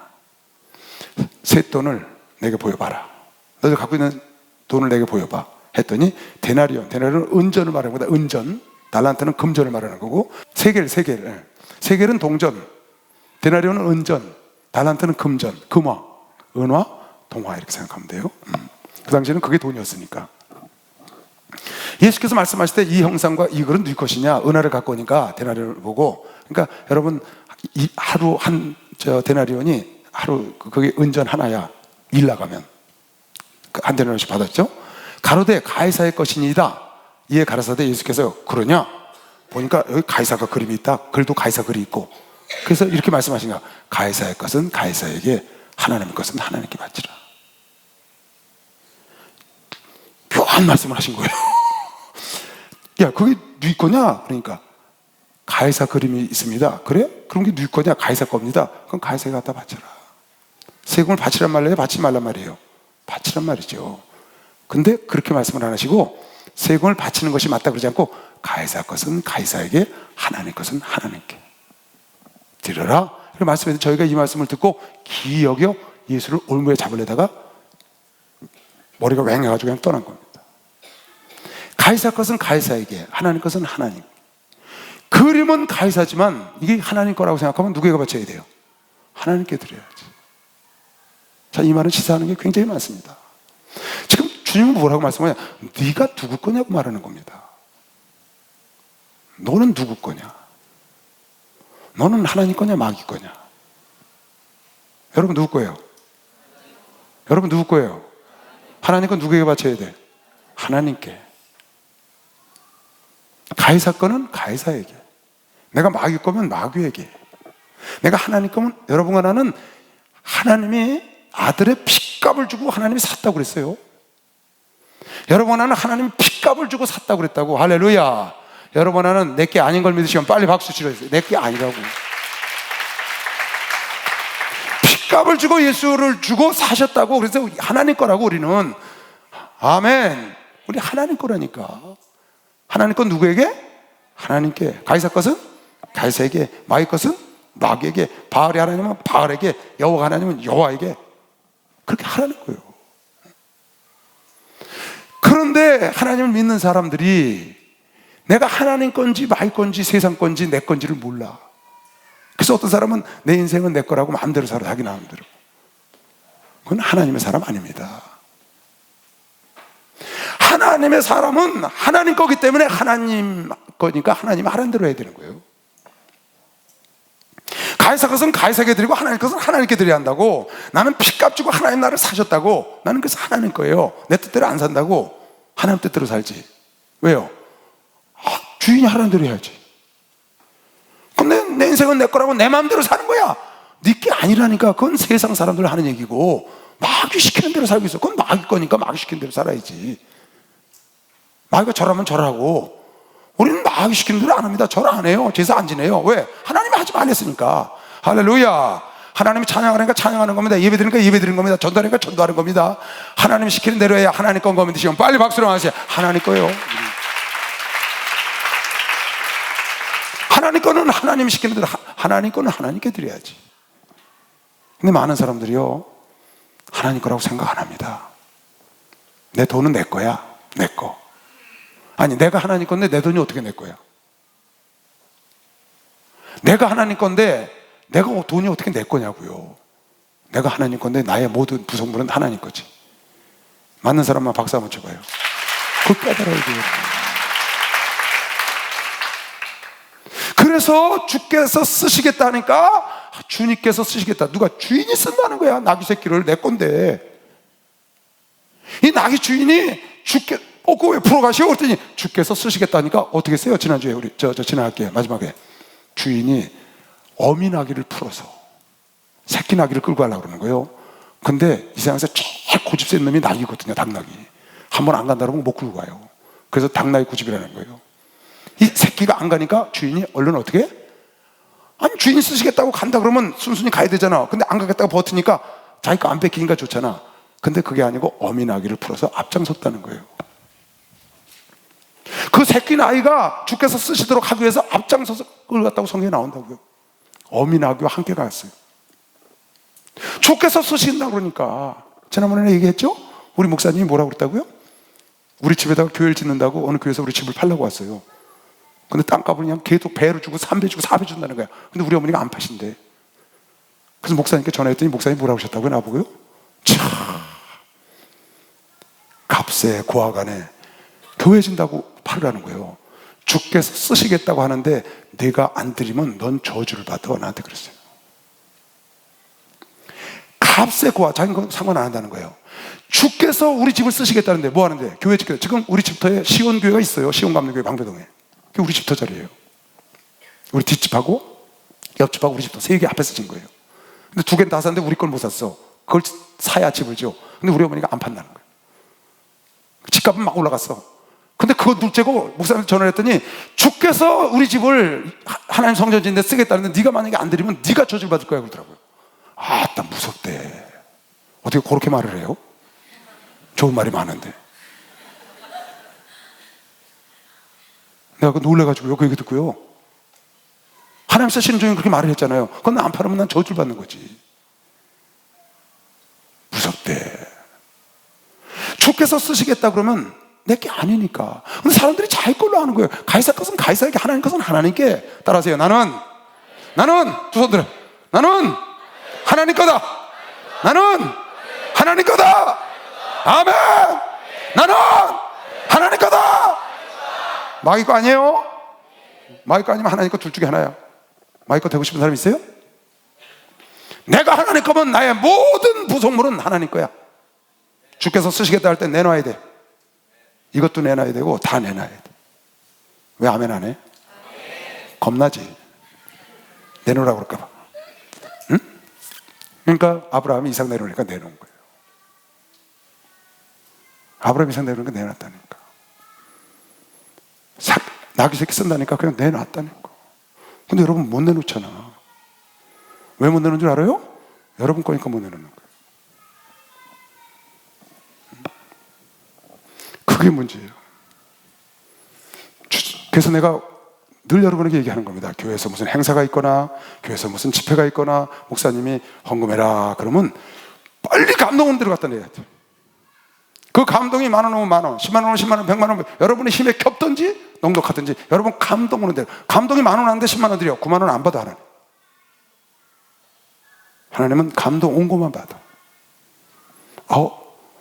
제가 10,000원 했는데 내가 10,000원 하면 이상하지. 그래서 10,000원 하고 싶은데 90,000원 했어. 그거는 손해본 거예요. 버린 거예요. 그건 절대 하나님 안 받아. 그래서 우리 목사님은 항상 하시는 말씀, 감동 온 대로 해라. 그게 하나님 너에게 주신 마음이다.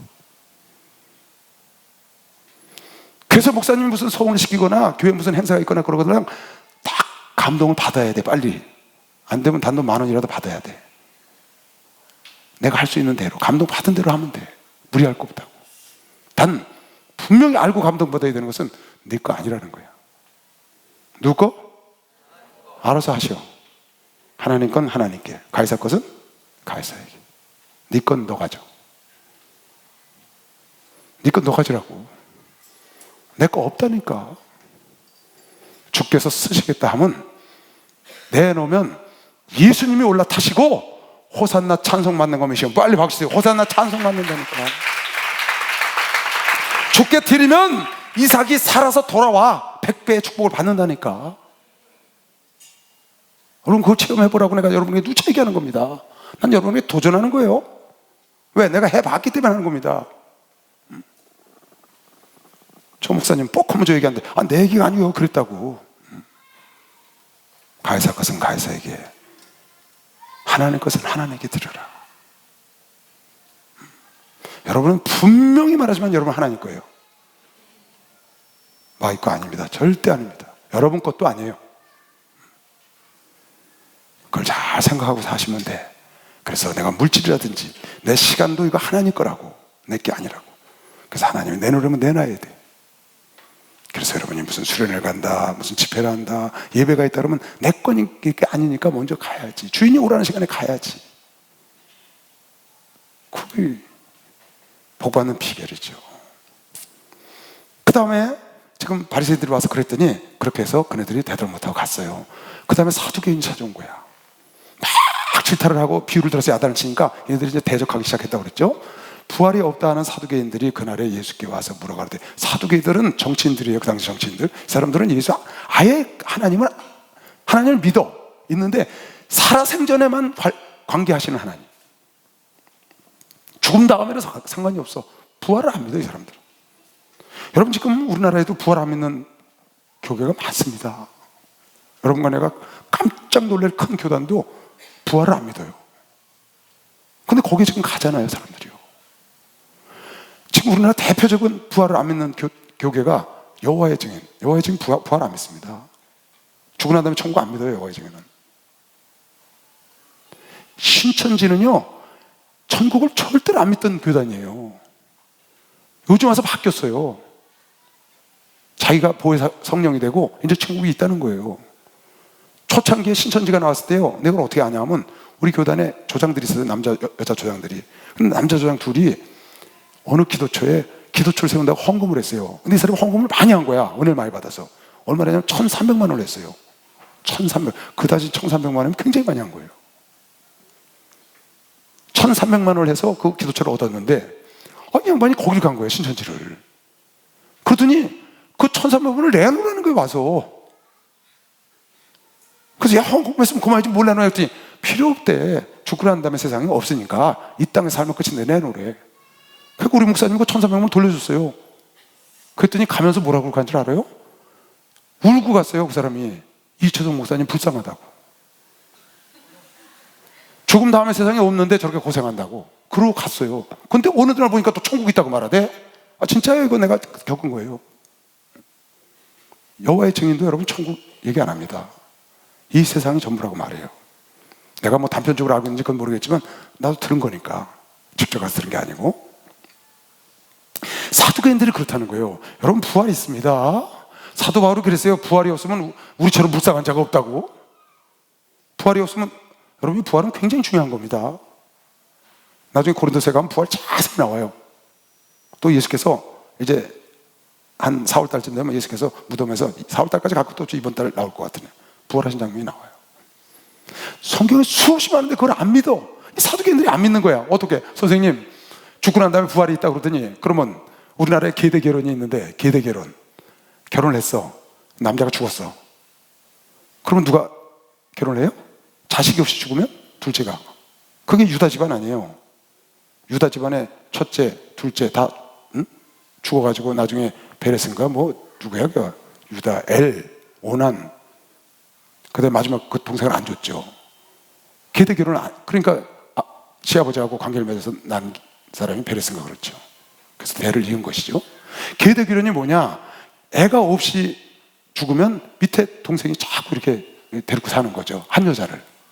그래서 7형제가 있었는데 한 여자를 다 데리고 살았는데 다 죽었어. 그리고 이 여자도 나중에 이제 죽었어. 그러면 부활이 만약에 있다면, 하늘나라 가서 부활이 있다면, 부활한 다음에 이 여자 누구 아내입니까? 이렇게 물어봤어. 지금 사두개인들이 예수를 책잡으려고. 그건 누구 아내예요? 7남자가 싸워야지. 천국에서 싸워야지. 왜? 자기 아내거든. 첫째 아내도 자기 아내, 둘째 아들도 자기 아내, 셋째. 왜? 자기가 데리고 살았었으니까. 그러면 7이 다 싸워야 되잖아. 그러니까 부활했다면 이게 말이 되냐 그 말이야 지금.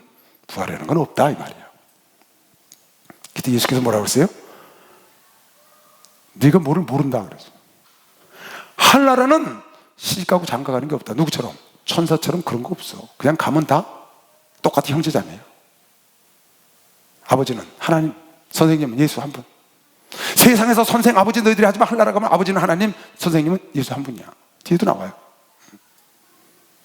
선생님이요, 모세가 일렀을 때 사람이 만일 자식이 없이 죽으면 그 동생이 그 아내에게 장가들어 형을 위하여 후사를 세울지니라 하였나이다. 그 오나지란 자가 자기가 애를 낳으면 형, 애의 자식이 될까봐 밖에다 설정했잖아요. 그래서 악해서 하나님 죽였죠. 그래서 지금 피임을 오나니즘이라고 그래요. 오나니즘, 피임. 자식을 낳으면 형의 자식이 되니까 후사를 이어야 된다고 말이에요. 우리 중에 7형제가 있었는데 마지 장가들었다가 죽어 후사가 없으므로 그의 아내를 그 동생에 끼쳐두고 그 둘째와 셋째로 7째까지 그렇게 하다가 최후에 다 자식을 못 낳고 여자도 죽었나이다 그 말이에요. 그런즉 저희가 다 그를 취하였으니 부활 때에 7 중에 네 아내가 되리까 부활이 있으면 이거 말이 됩니까 그 말이에요. 예수께서 대답하시되 너희가 성경도 하나님의 능력도 알지 못하는 거로 오해하였다.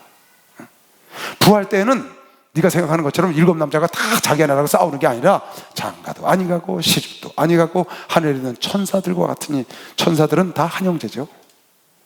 죽은 자의 부활을 의논할진대 하나님이 너에게 말씀하신 바 나는 부활이 왜 있느냐 깨달아라.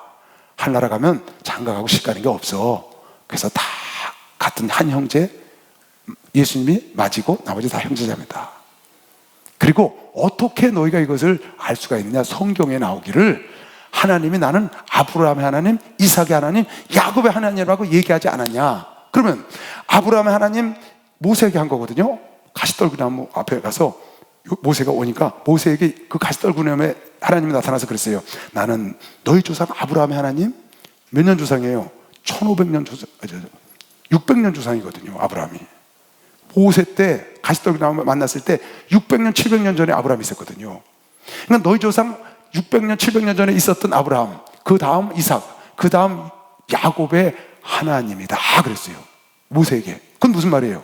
그 세 너희 조상이 아브라함과 이삭과 야곱이 죽어서 이미 없어졌는데 그 하나님은 죽은 하나님이라는 뜻이 아니고 지금 살아있기 때문에 그 하나님이라고 말하지 않았냐. 그래서 하나님은 부활하시 살아계신 하나님이라고 좀 설명하는 겁니다. 나는 아브라함의 하나님이요 이삭의 하나님이요 야곱의 하나님이로라 하신 것을 읽어보지 못하였느냐. 하나님은 죽은 자의 하나님. 만약에 아브라함과 이삭과 야곱이 죽었으면 그의 하나님이라고 말하지 않는 걸로 봐서 아브라함과 이삭과 야곱은 부활해서 살아있다 지금 그 말이에요. 이해가죠? 산 자의 하나님이시라 하시니 우리가 듣고 그의 가르침에 놀라더라. 여러분 그게 어디 나오냐면 출애굽기 3장 6절. 이게 뭐냐면 가시떨기나무 앞에서 하나님이 모세를 만난 거예요. 모세를 만나서 하나님이 이렇게 말씀하셨어요. 또 이르시되 나는 네 조상의 하나님이니 아브라함의 하나님, 이삭의 하나님, 야곱의 하나님. 이 말은 그 뒤에 엄청 많이 나오죠. 하나님은 아브라함의 하나님, 이삭의 하나님, 야곱의 하나님, 이시대 목사의 하나님, 여러분의 하나님. 할렐루야. 그렇죠. 여러분한테 부활해서 영원히 살 거니까. 하나님은 죽은 자의 하나님이 아니고 산 자의 하나님이다. 지금 그들은 살아있다. 나중에 부활해서 다시 나올 것이다. 지금 낙원에 가 있잖아요. 근데 사두개인들이 그걸 부인하는 거예요. 여러분 부활을 꼭 믿어야 합니다. 그래서 부활절날 뭐 먹어요? 계란 부활하니까 부활해서 병아리 나오는 거 그거 가르쳐 주려고. 나는요 내가 지금 사는 방배동 우리 사는 집 옆에가 옛날에 공동묘지였었어요. 공동묘지. 우리 집사람은 그걸 몰라. 내가 어느 날 거기 지나가다가 바로 옆에가 공동묘지 있었거든요. 산길로 이렇게 돌아가는데 거기 사람이 안 살아. 돌아가는데 산이 있는데 공동묘지가 쫙 있었어. 거기 지나가려면 으스러져요. 옛날에도. 근데 우리 교회가 바로 그 넘어 있었어. 내가 다니던 중고등부 때 다니던 교회가. 그날 내가 중학교 3학년 2학년 때부터 교회 다녔으니까 3학년 때인가 어렸을 때예요. 2학년 때가 3학년 때 막 교회를 갔는데 목사님이 그러시는 거예요. 이번 부활절 예배는 무덤에 가서 예배를 드린대. 그랬다고 새벽 4시에 무덤으로 나오래. 그래가지고 무서워가지고 가야 되나 말아야 되나 이제 어린 마음에 저기 가야 되나 했더니 친구 하나 육사 나온 그 친구하고 둘이가 우리 방에서 같이 잤는데 그 친구가 자꾸 가자는 거예요. 그럼 가자. 둘이 가니까 괜찮잖아요. 마침 그때 우리 누이 친구가 우리 누이가 나하고 8살 차이인데 누이 친구가 우리 집에 놀러 왔는데 그분이 예수를 믿어. 그 나보고 그러는 거예요. 내가 교회 다닌다니까 그 교회 좀 날 데리고 가라고. 그래서 3시 가니까 좀 덜 무섭더라고. 갔더니요 새벽에 평상시 거기 걸어가기도 으실으실 하거든요. 공동묘지니까. 그럼 나무가요, 큰 나무들이 많아. 밑에 소나무들이 그냥 컴컴한데 거기로 올라가는데 막 소름이 쫙쫙 끼치는 거예요. 근데 우리 그때 교인이 다 합해서 한 20-30명밖에 안 됐거든. 조그만 교회니까, 천막 교회니까 처음 시작할 때. 새벽도 갔는데 한 10명 온 거야. 근데 목사님이 산소 저 위에 가서 쓰셨어. 저 위에 쓰시고 밑에 사람들은 뭐 산소 그리고 봉분이 있잖아요. 위에 이렇게 태가 있잖아. 근데 위에 있는 데 가서 목사님 쓰시고 성도들은 한 19명이 거기 저기 뺑 둘러 섰어. 무덤을 이렇게. 근데 거기서 목사님이 그런 설교를 하시는 거야. 우리는 죽어서 이 무덤에 들어갔다 이게 쫙 갈라지고 부활을 한다는 거야. 그 산소를 놓고 그걸 설명을 하려고 거기로 오시라 그랬어. 이야, 어린 마음에 거기서 뭐가 나올까 무서워가지고 말이야. 난 귀신 나온다는 소리 많이 들었거든, 어렸을 때. 그러니까 거기 지나가면 뭐 그냥 다리 없는 귀신이 쫓아왔네, 뭐 그런 소리 많이 들었어요. 그랬는데 거기는 올라갔는데 이게 벌어져갖고 사람이 나온다 그러니까 놀래가지고. 우리 그 목사님은 북한에서 내려오신 목사님인데 아주 리얼하게 설교를 하려고 부활절 새벽 예배를 무덤에 가서 무덤에 머물러 예수의 구주 새벽 기다렸네 짠! 그러고 부활을 하셨다는 거야. 정말 그거 안 잊어버려져요. 그때 내가 부활이 있는 줄 알았어요. 부활이 있죠. 부활이 있어요. 부활이 여러분 간에 소망인 걸 믿으시면 박수 부활이 여러분에서 아멘. 예수 사랑하신 거룩하신 말일세 우리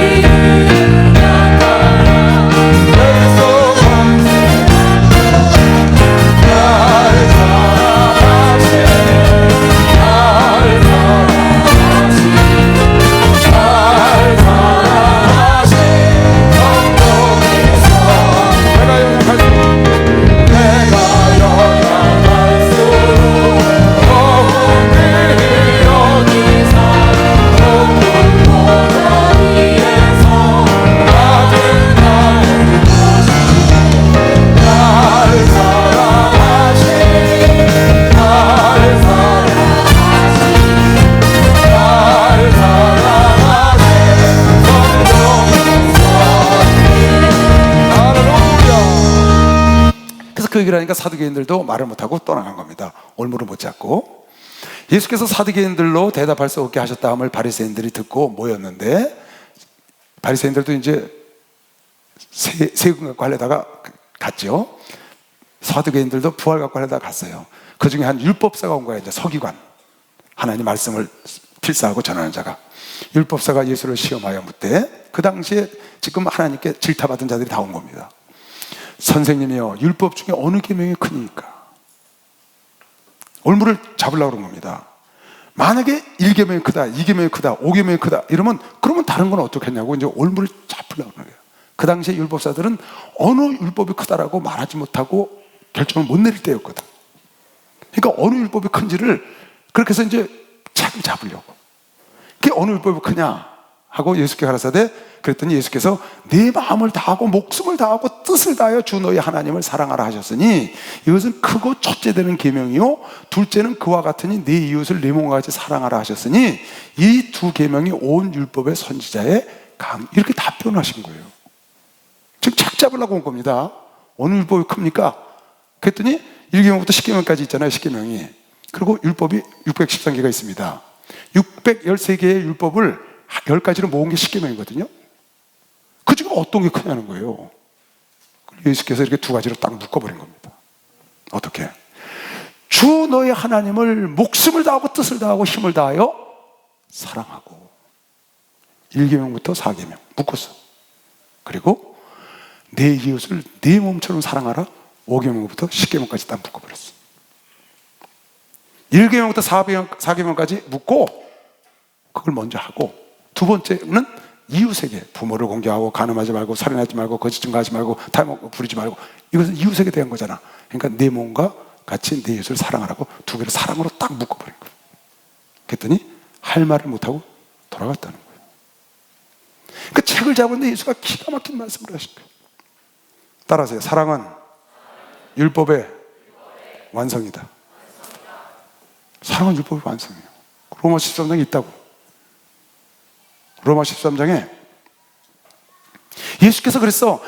이 율법사들이 책을 잡으려고 왔는데 그걸 물어보니까 주 너희 하나님을 뜻과 마음과 정성과 마음을 다하여 사랑하고 네 이웃을 네 몸처럼 사랑해라. 그러면 이것이 첫째 되는 것이, 이것이 둘째, 어느 것이 먼저냐 그랬더니 이것이 첫째고 이것이 둘째고 이것이면 다 이루고 이것이 선자의 강령이고 율법의 강령이라는 거예요. 그때 사도 바울이 이 말을 썼어요. 사랑은 이웃에게 악을 행치 아니하나니 그러므로 사랑은 율법의 완성이다. 할렐루야. 이 하나님을 마음과 뜻과 정성을 다하여 사랑하고 내 이웃을 사랑하면 사랑하는 자에게 악을 행하지 않잖아요. 하나님을 사랑하면 그걸 지키잖아요. 사랑하는 자는 계명을 지킨다고 성경에 있는 것이요. 박수로 맞아주세요. 사랑하는 계명을 지킨다는 거예요. 사랑. 그래서 율법사들도 할 말을 잃고 갔다는 거예요. 바리새인들이 모였을 때 예수께서 그들에게 물으시되 이제 예수가 반론하는 겁니다. 바리새인, 사두개인, 율법사, 그 당시 지도자들이 다 온 거예요. 그네들을 다 와서 책을 잡으려고 그랬지만 예수께서 지혜롭게 잘 설명하셔갖고 그네들이 오히려 무안해갖고 가려고 하는 걸 불러다가 물어본 겁니다. 이렇게 질문을 했어요. 너희는 그리스도에 대하여 어떻게 생각하느냐? 그리스도가 누구 자손이냐? 이렇게 물어봤어요. 너희들은 그리스도가 누구 자손이라고 생각했더니 다윗의 자손입니다. 다윗의 자손으로 오신다고 그랬거든, 성경에. 가라사대 그러면 다윗이 성령에 감동하여 어찌 그리스도를 주라 칭하여 말하되, 시편에 그랬거든요. 주께서 내 주께 이르시되, 이 앞에서 주께서는 하나님이에요. 뒤에 주께서는 그리스도를 말하는 거예요.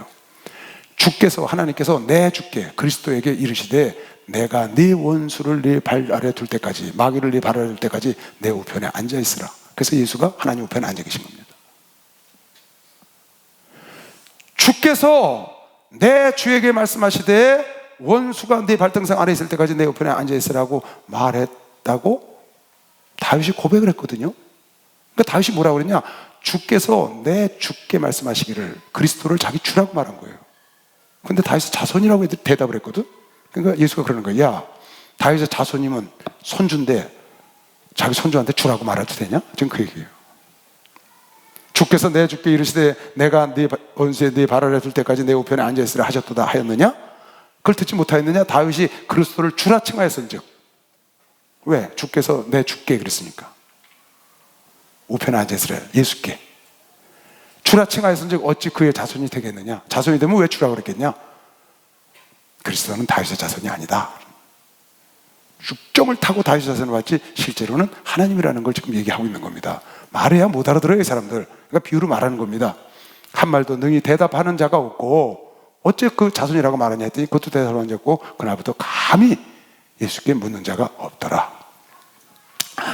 그리고 그들이 다 이제 가니까 23장에 예수께서 그를 따르는 무리들에게 교훈을 한 겁니다. 마지막으로.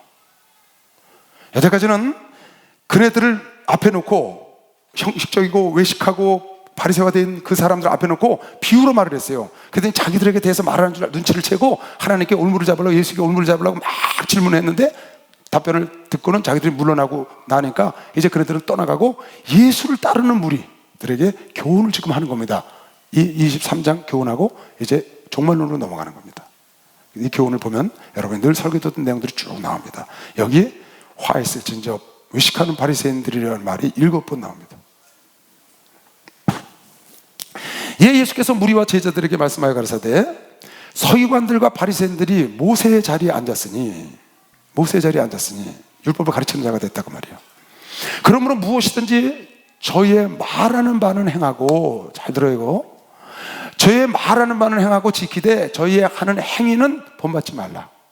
저희는 말만 하고 행치 아니하며 또 무거운 짐을 묶고 사람의 어깨에 지우되 자기는 이것을 한 손가락으로도 움직이려 하지 아니하며 저희 모든 행위를 사람에게 보이고자 하여 하나니 곧 그 차는 경문을 넓게 하며 옷수를 크게 하고 잔치의 상석과 회당의 상자와 시장에서는 문안 받는 것과 사람에게 랍비라 칭함을 받는 것을 좋아한다.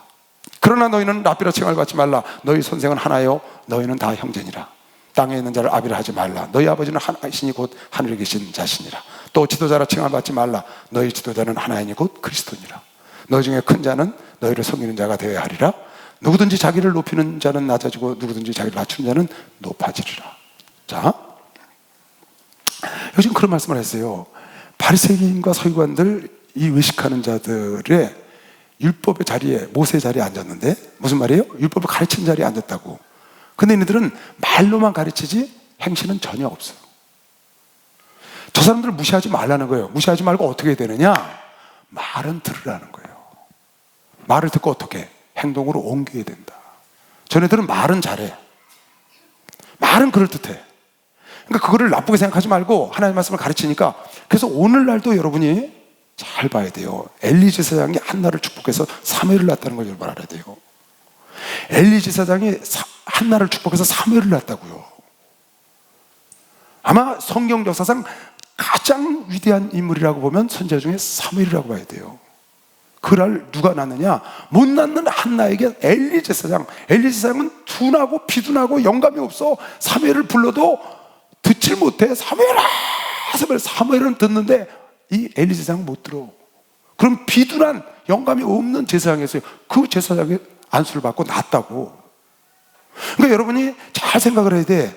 교회에서 목사님이나 전사님이나 말씀을 증거하는 자가 증거하잖아요. 그건 귀담아 들어야 합니다. 그 사람의 행실이 어떤 게 상관이 없어요. 그 사람이 외식을 하는 사람인지 빈 껍데기만 있든지 상관없어. 주의 종들이 하나만 귀담아 듣고 행동으로 옮기면 여러분 거 되는 겁니다. 박수로 하세요. 여러분 거 되는 거예요. 단 뭐를 하지 마냐? 그 사람을 따라서 본받지 말라는 거야. 행위를. 왜? 얘네들은 외식하는 자들이니까. 속은 텅 비었어. 속은 우글우글해. 속은 썩었어. 그네들은 따라가면 안 돼. 그러나 그네들의 말은 존중하라는 거야. 왜? 그건 하나님 말씀을 대신하니까. 그 사람은 하나님께 버림을 받을 사람이지만 그 사람이 하는 말은 하나님 말을 하기 때문에 그걸 받아들여 귀담아 듣고 여러분이 행동으로 옮기면 행동으로 옮긴 사람 것이 되는 것이지. 할렐루야. 하나님 말씀은 행동으로 옮긴 자, 말씀은 먹어서 내가 삼킨 자가 내가 영양소를 동서남북으로 빨아들이는 것이고 박수령 하도해서 그걸 빨아들일 수 있고. 그러니까 유명한 말을 한 자보다 말을 한 거를 듣고 행한 자가 더 유명한 자가 된다. 우리 목사님 하신 말씀이에요. 유명한 말을 한 자보다 말한 걸 듣고 행동으로 옮긴 자의 것이다. 꿈을 꾼 자의 것이 아니고 꿈을 행동으로 옮긴 자가 꿈을 이루는 거죠. 어떤 자가 A라는 꿈을 꿨어. 그리고 그는 가만히 있어. 근데 옆에서 그 꿈을 듣고 행동으로 옮기면 그 꿈을 이루는 자는 그 사람인 것이지. 그러니까 여기 지금 외식하는 지도자들을 말하는 겁니다. 여기 지금 바리새인, 서기관, 사두개인들은 전부 지도자예요. 제사장 전부 다. 지금 우리나라에도 나는요, 내가 제일 걱정하는 게 이거예요. 이거 정말 여러분 걱정스럽습니다. 이거 정말 관리 잘해야 합니다. 여러분 잘못하면 바리새화합니다. 껍질만 남아요. 모습만 남는다고 여러분. 여러분이 경건한 것 같고 열심히 하는 것 같고 그 모습만 남고 속은 다 썩었어. 속은 탐욕으로 가득해. 주님을 사랑하는 마음이 없어. 첫사랑을 잃어버렸다고. 타성에 젖어서 굴러가는 거야. 그거 망하는 겁니다. 그거 망하는 거예요. 그 사람은 빨리 그 자리를 박차고 산속에 들어가야 돼. 가서 첫사랑을 다시 회복해야 돼. 주님을 사랑해야 된다고. 주님을 사랑해야 된다고. 주님을 사랑해야 된다고. 다른 게 없고요. 주님을 사랑해야 돼요. 주님을 사랑해서 예배를 드리고 주님을 사랑해서 기도하고 주님을 사랑하기 때문에 전도해야 되고 주님을 사랑하기 때문에 물질을 드려야 되고 주님을 사랑하기 때문에 해야 돼. 다른 이유가 없어.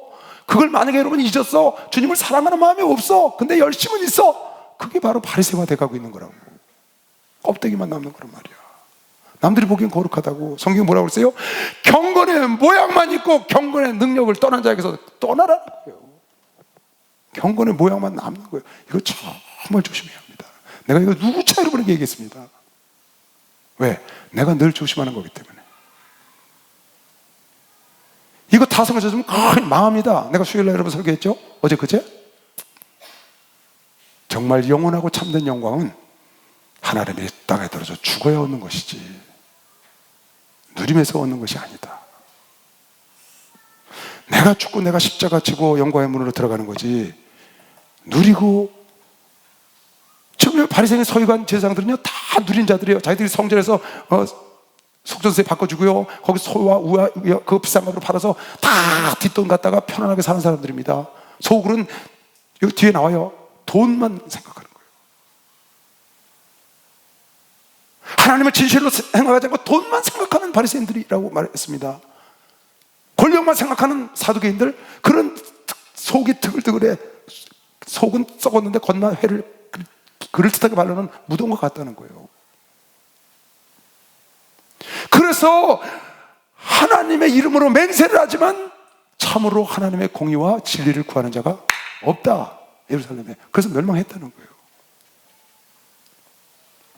이건 여러분이 평생 이건 잊으면 안 돼요. 이거 잊으면 큰일 납니다. 목사고 장로고 권사고 없어요. 이거 잊어버리면 끝이야. 이거 잊어버리면 빈 껍질 되는 거예요. 콩껍질에 여러분 콩 까봤죠? 강낭콩 같은 거 까면 띠끔한 거 이렇게 들러붙어 있는 거 있지? 그거 버려요? 갖고 와요? 그거 버리죠. 그냥 나중에 여물 쓰는데 거기다 집어넣는 거예요. 소여물에다. 빈 껍질이니까.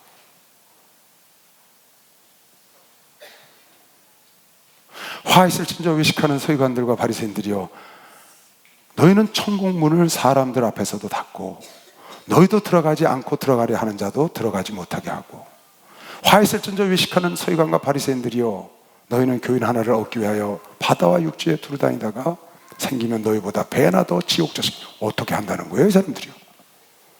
이 바리새인과 서기관들이 어떻게 지옥 자식을 만드느냐고. 교인이 오면 배나 지옥 자식을 만든다는 거야. 들어가는 사람 자기도 안 들어가고 들어간 사람도 못 들어가게. 누가? 이 외식하는 자들이. 어떻게 하느냐? 누가복음에 이렇게 써놨어요. 누가복음 11장 52절에 화 있을진저 너희 율법사여, 너희가 지식의 열쇠를 가져가고 너희도 들어가지 않고 또 들어가고자 하는 자도 막았느니라. 지식의 열쇠를 갖고 막았다는 거야. 자기가 안다고, 하나님 말씀을 안다고 잘못 가르쳐서 막았다는 거야.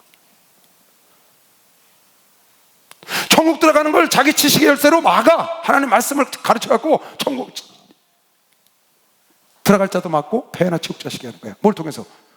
하나님 말씀을 잘못 가르쳐갖고. 누가? 율법사가, 바리새인들이, 서기관들이, 사두개인들이.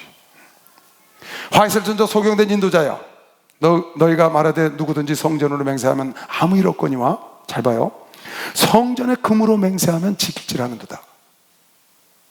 왜? 돈 챙기려고. 성전으로 맹세한 자는 안 해도 돼. 근데 성전으로 맹세했어. 내가 주의 종이 되겠다고. 그건 안 해도 돼. 근데 성전으로 맹세했어. 맹세 안 하고 금으로 맹세를 했어. 한 달란트 드리겠다고. 그건 꼭 지켜야 된다는 거야. 왜? 그거 챙기려고. 화 있을 진저. 이 바리새인 나중에 뒤에 뭐라고 그래요? 이 독사의 새끼들아.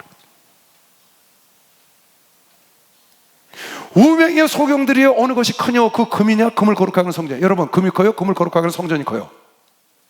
금을 거룩하게 하는 성전이 크죠. 하나님이 커요? 재물이 커요?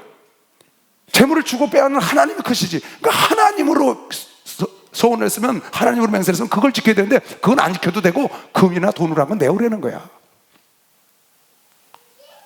그러니까 겉은 그럴듯한 것 같지만 사실은 그게 아니라는 거예요. 여러분, 이따 11조 얘기 나와요. 11조도 왜 나왔는지를 알아야 돼요, 여러분이. 그 얘기가. 너희가 또 이르되 누구든지 제단으로 맹세하면 아무 일 없거니와 그 외에 있는 예물로 맹세하면 꼭 지키라는 거야. 여러분, 제단이 크죠? 예물이 커요? 제단 위에다 예물을 갖다 놓는 건데, 근데 제단으로 맹세한 거는 안 지켜도 되고 예물로 맹세한 건 지키라는 거야. 그걸 탐하는 거죠. 눈에 보이는 재물을.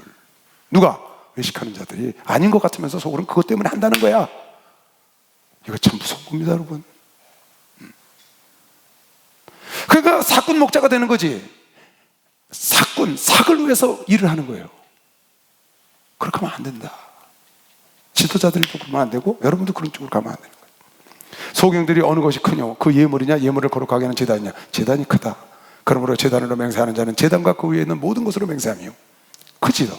또 성전으로 맹세하는 자는 성전과 그 위에 계신 하나님으로 맹세하니까 더 크고 재물과 금보다.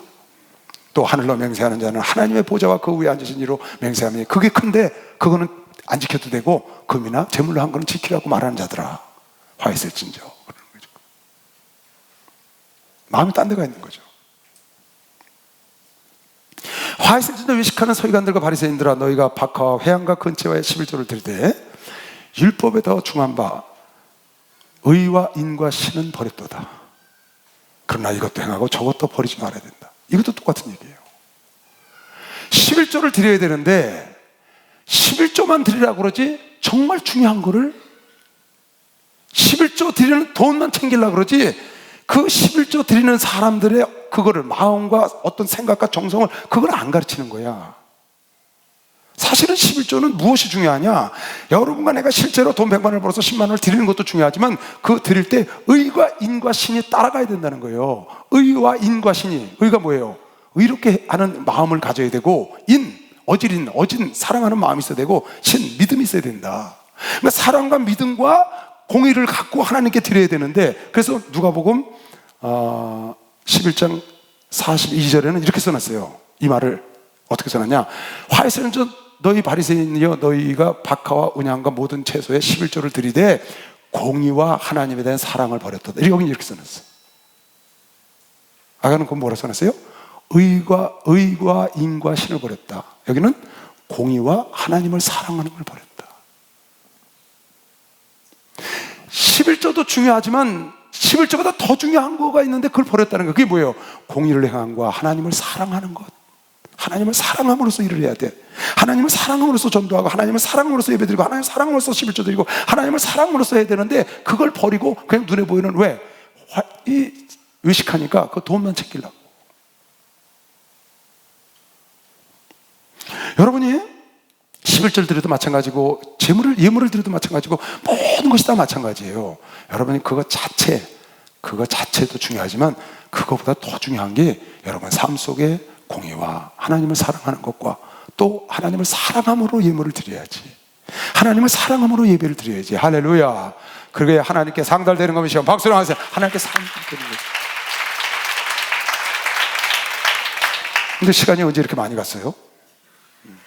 소경된 인도자요, 하루살이는 걸러내고 약대는 삼키는 도다. 빨리 끝내야 되겠네. 하루살이는 그러니까 자기가 좋아하는 건 먹고 싫은 건 뱉는다고 말이에요. 화해센터 외식하는 서기관들과 바리새인들이여, 잔과 대접의 겉은 깨끗하야 돼 그 안에 탐욕과 방탕으로 가득하다. 계속 똑같은 말이에요. 소경된 바리새인아, 너는 먼저 안을 깨끗이 하라. 그리하면 겉도 깨끗하리라. 여러분, 속이 건강하면 겉이 건강하죠. 안을 깨끗하게 해야지. 화해센터 외식하는 바리새인 목사님 그러시죠? 눈에 보이지 않는 것이 깨끗해야 한다. 여러분, 눈에 보이지 않는 곳에서 말하는 거 좋은 말 해야 돼요. 눈에 보이지 않는 친구끼리 말하는 거 있죠? 부부간에 말하는 거 좋은 말 해야 됩니다. 하나님 다 듣고 계세요. 그래서 눈에 보이지 않는 것이 깨끗해야 돼. 항상 집은 그냥 설거지 잔뜩 싸놓고 그냥 막 지저분, 방은 엉망진창 그냥 옷 벗어놓고 아무데나 굴려놓고 이불 막 떼글떼글 굴려놓고 깨끗하게 쫙 누주 바르고 나와. 딱딱딱딱 거리고 나오지. 멋지게 쫙 빼입고 나는데 집에 가보니까 엉망진창이야. 그게 외식하는 거다 그 말이야. 그렇게 살면 안 된다 그 말이야.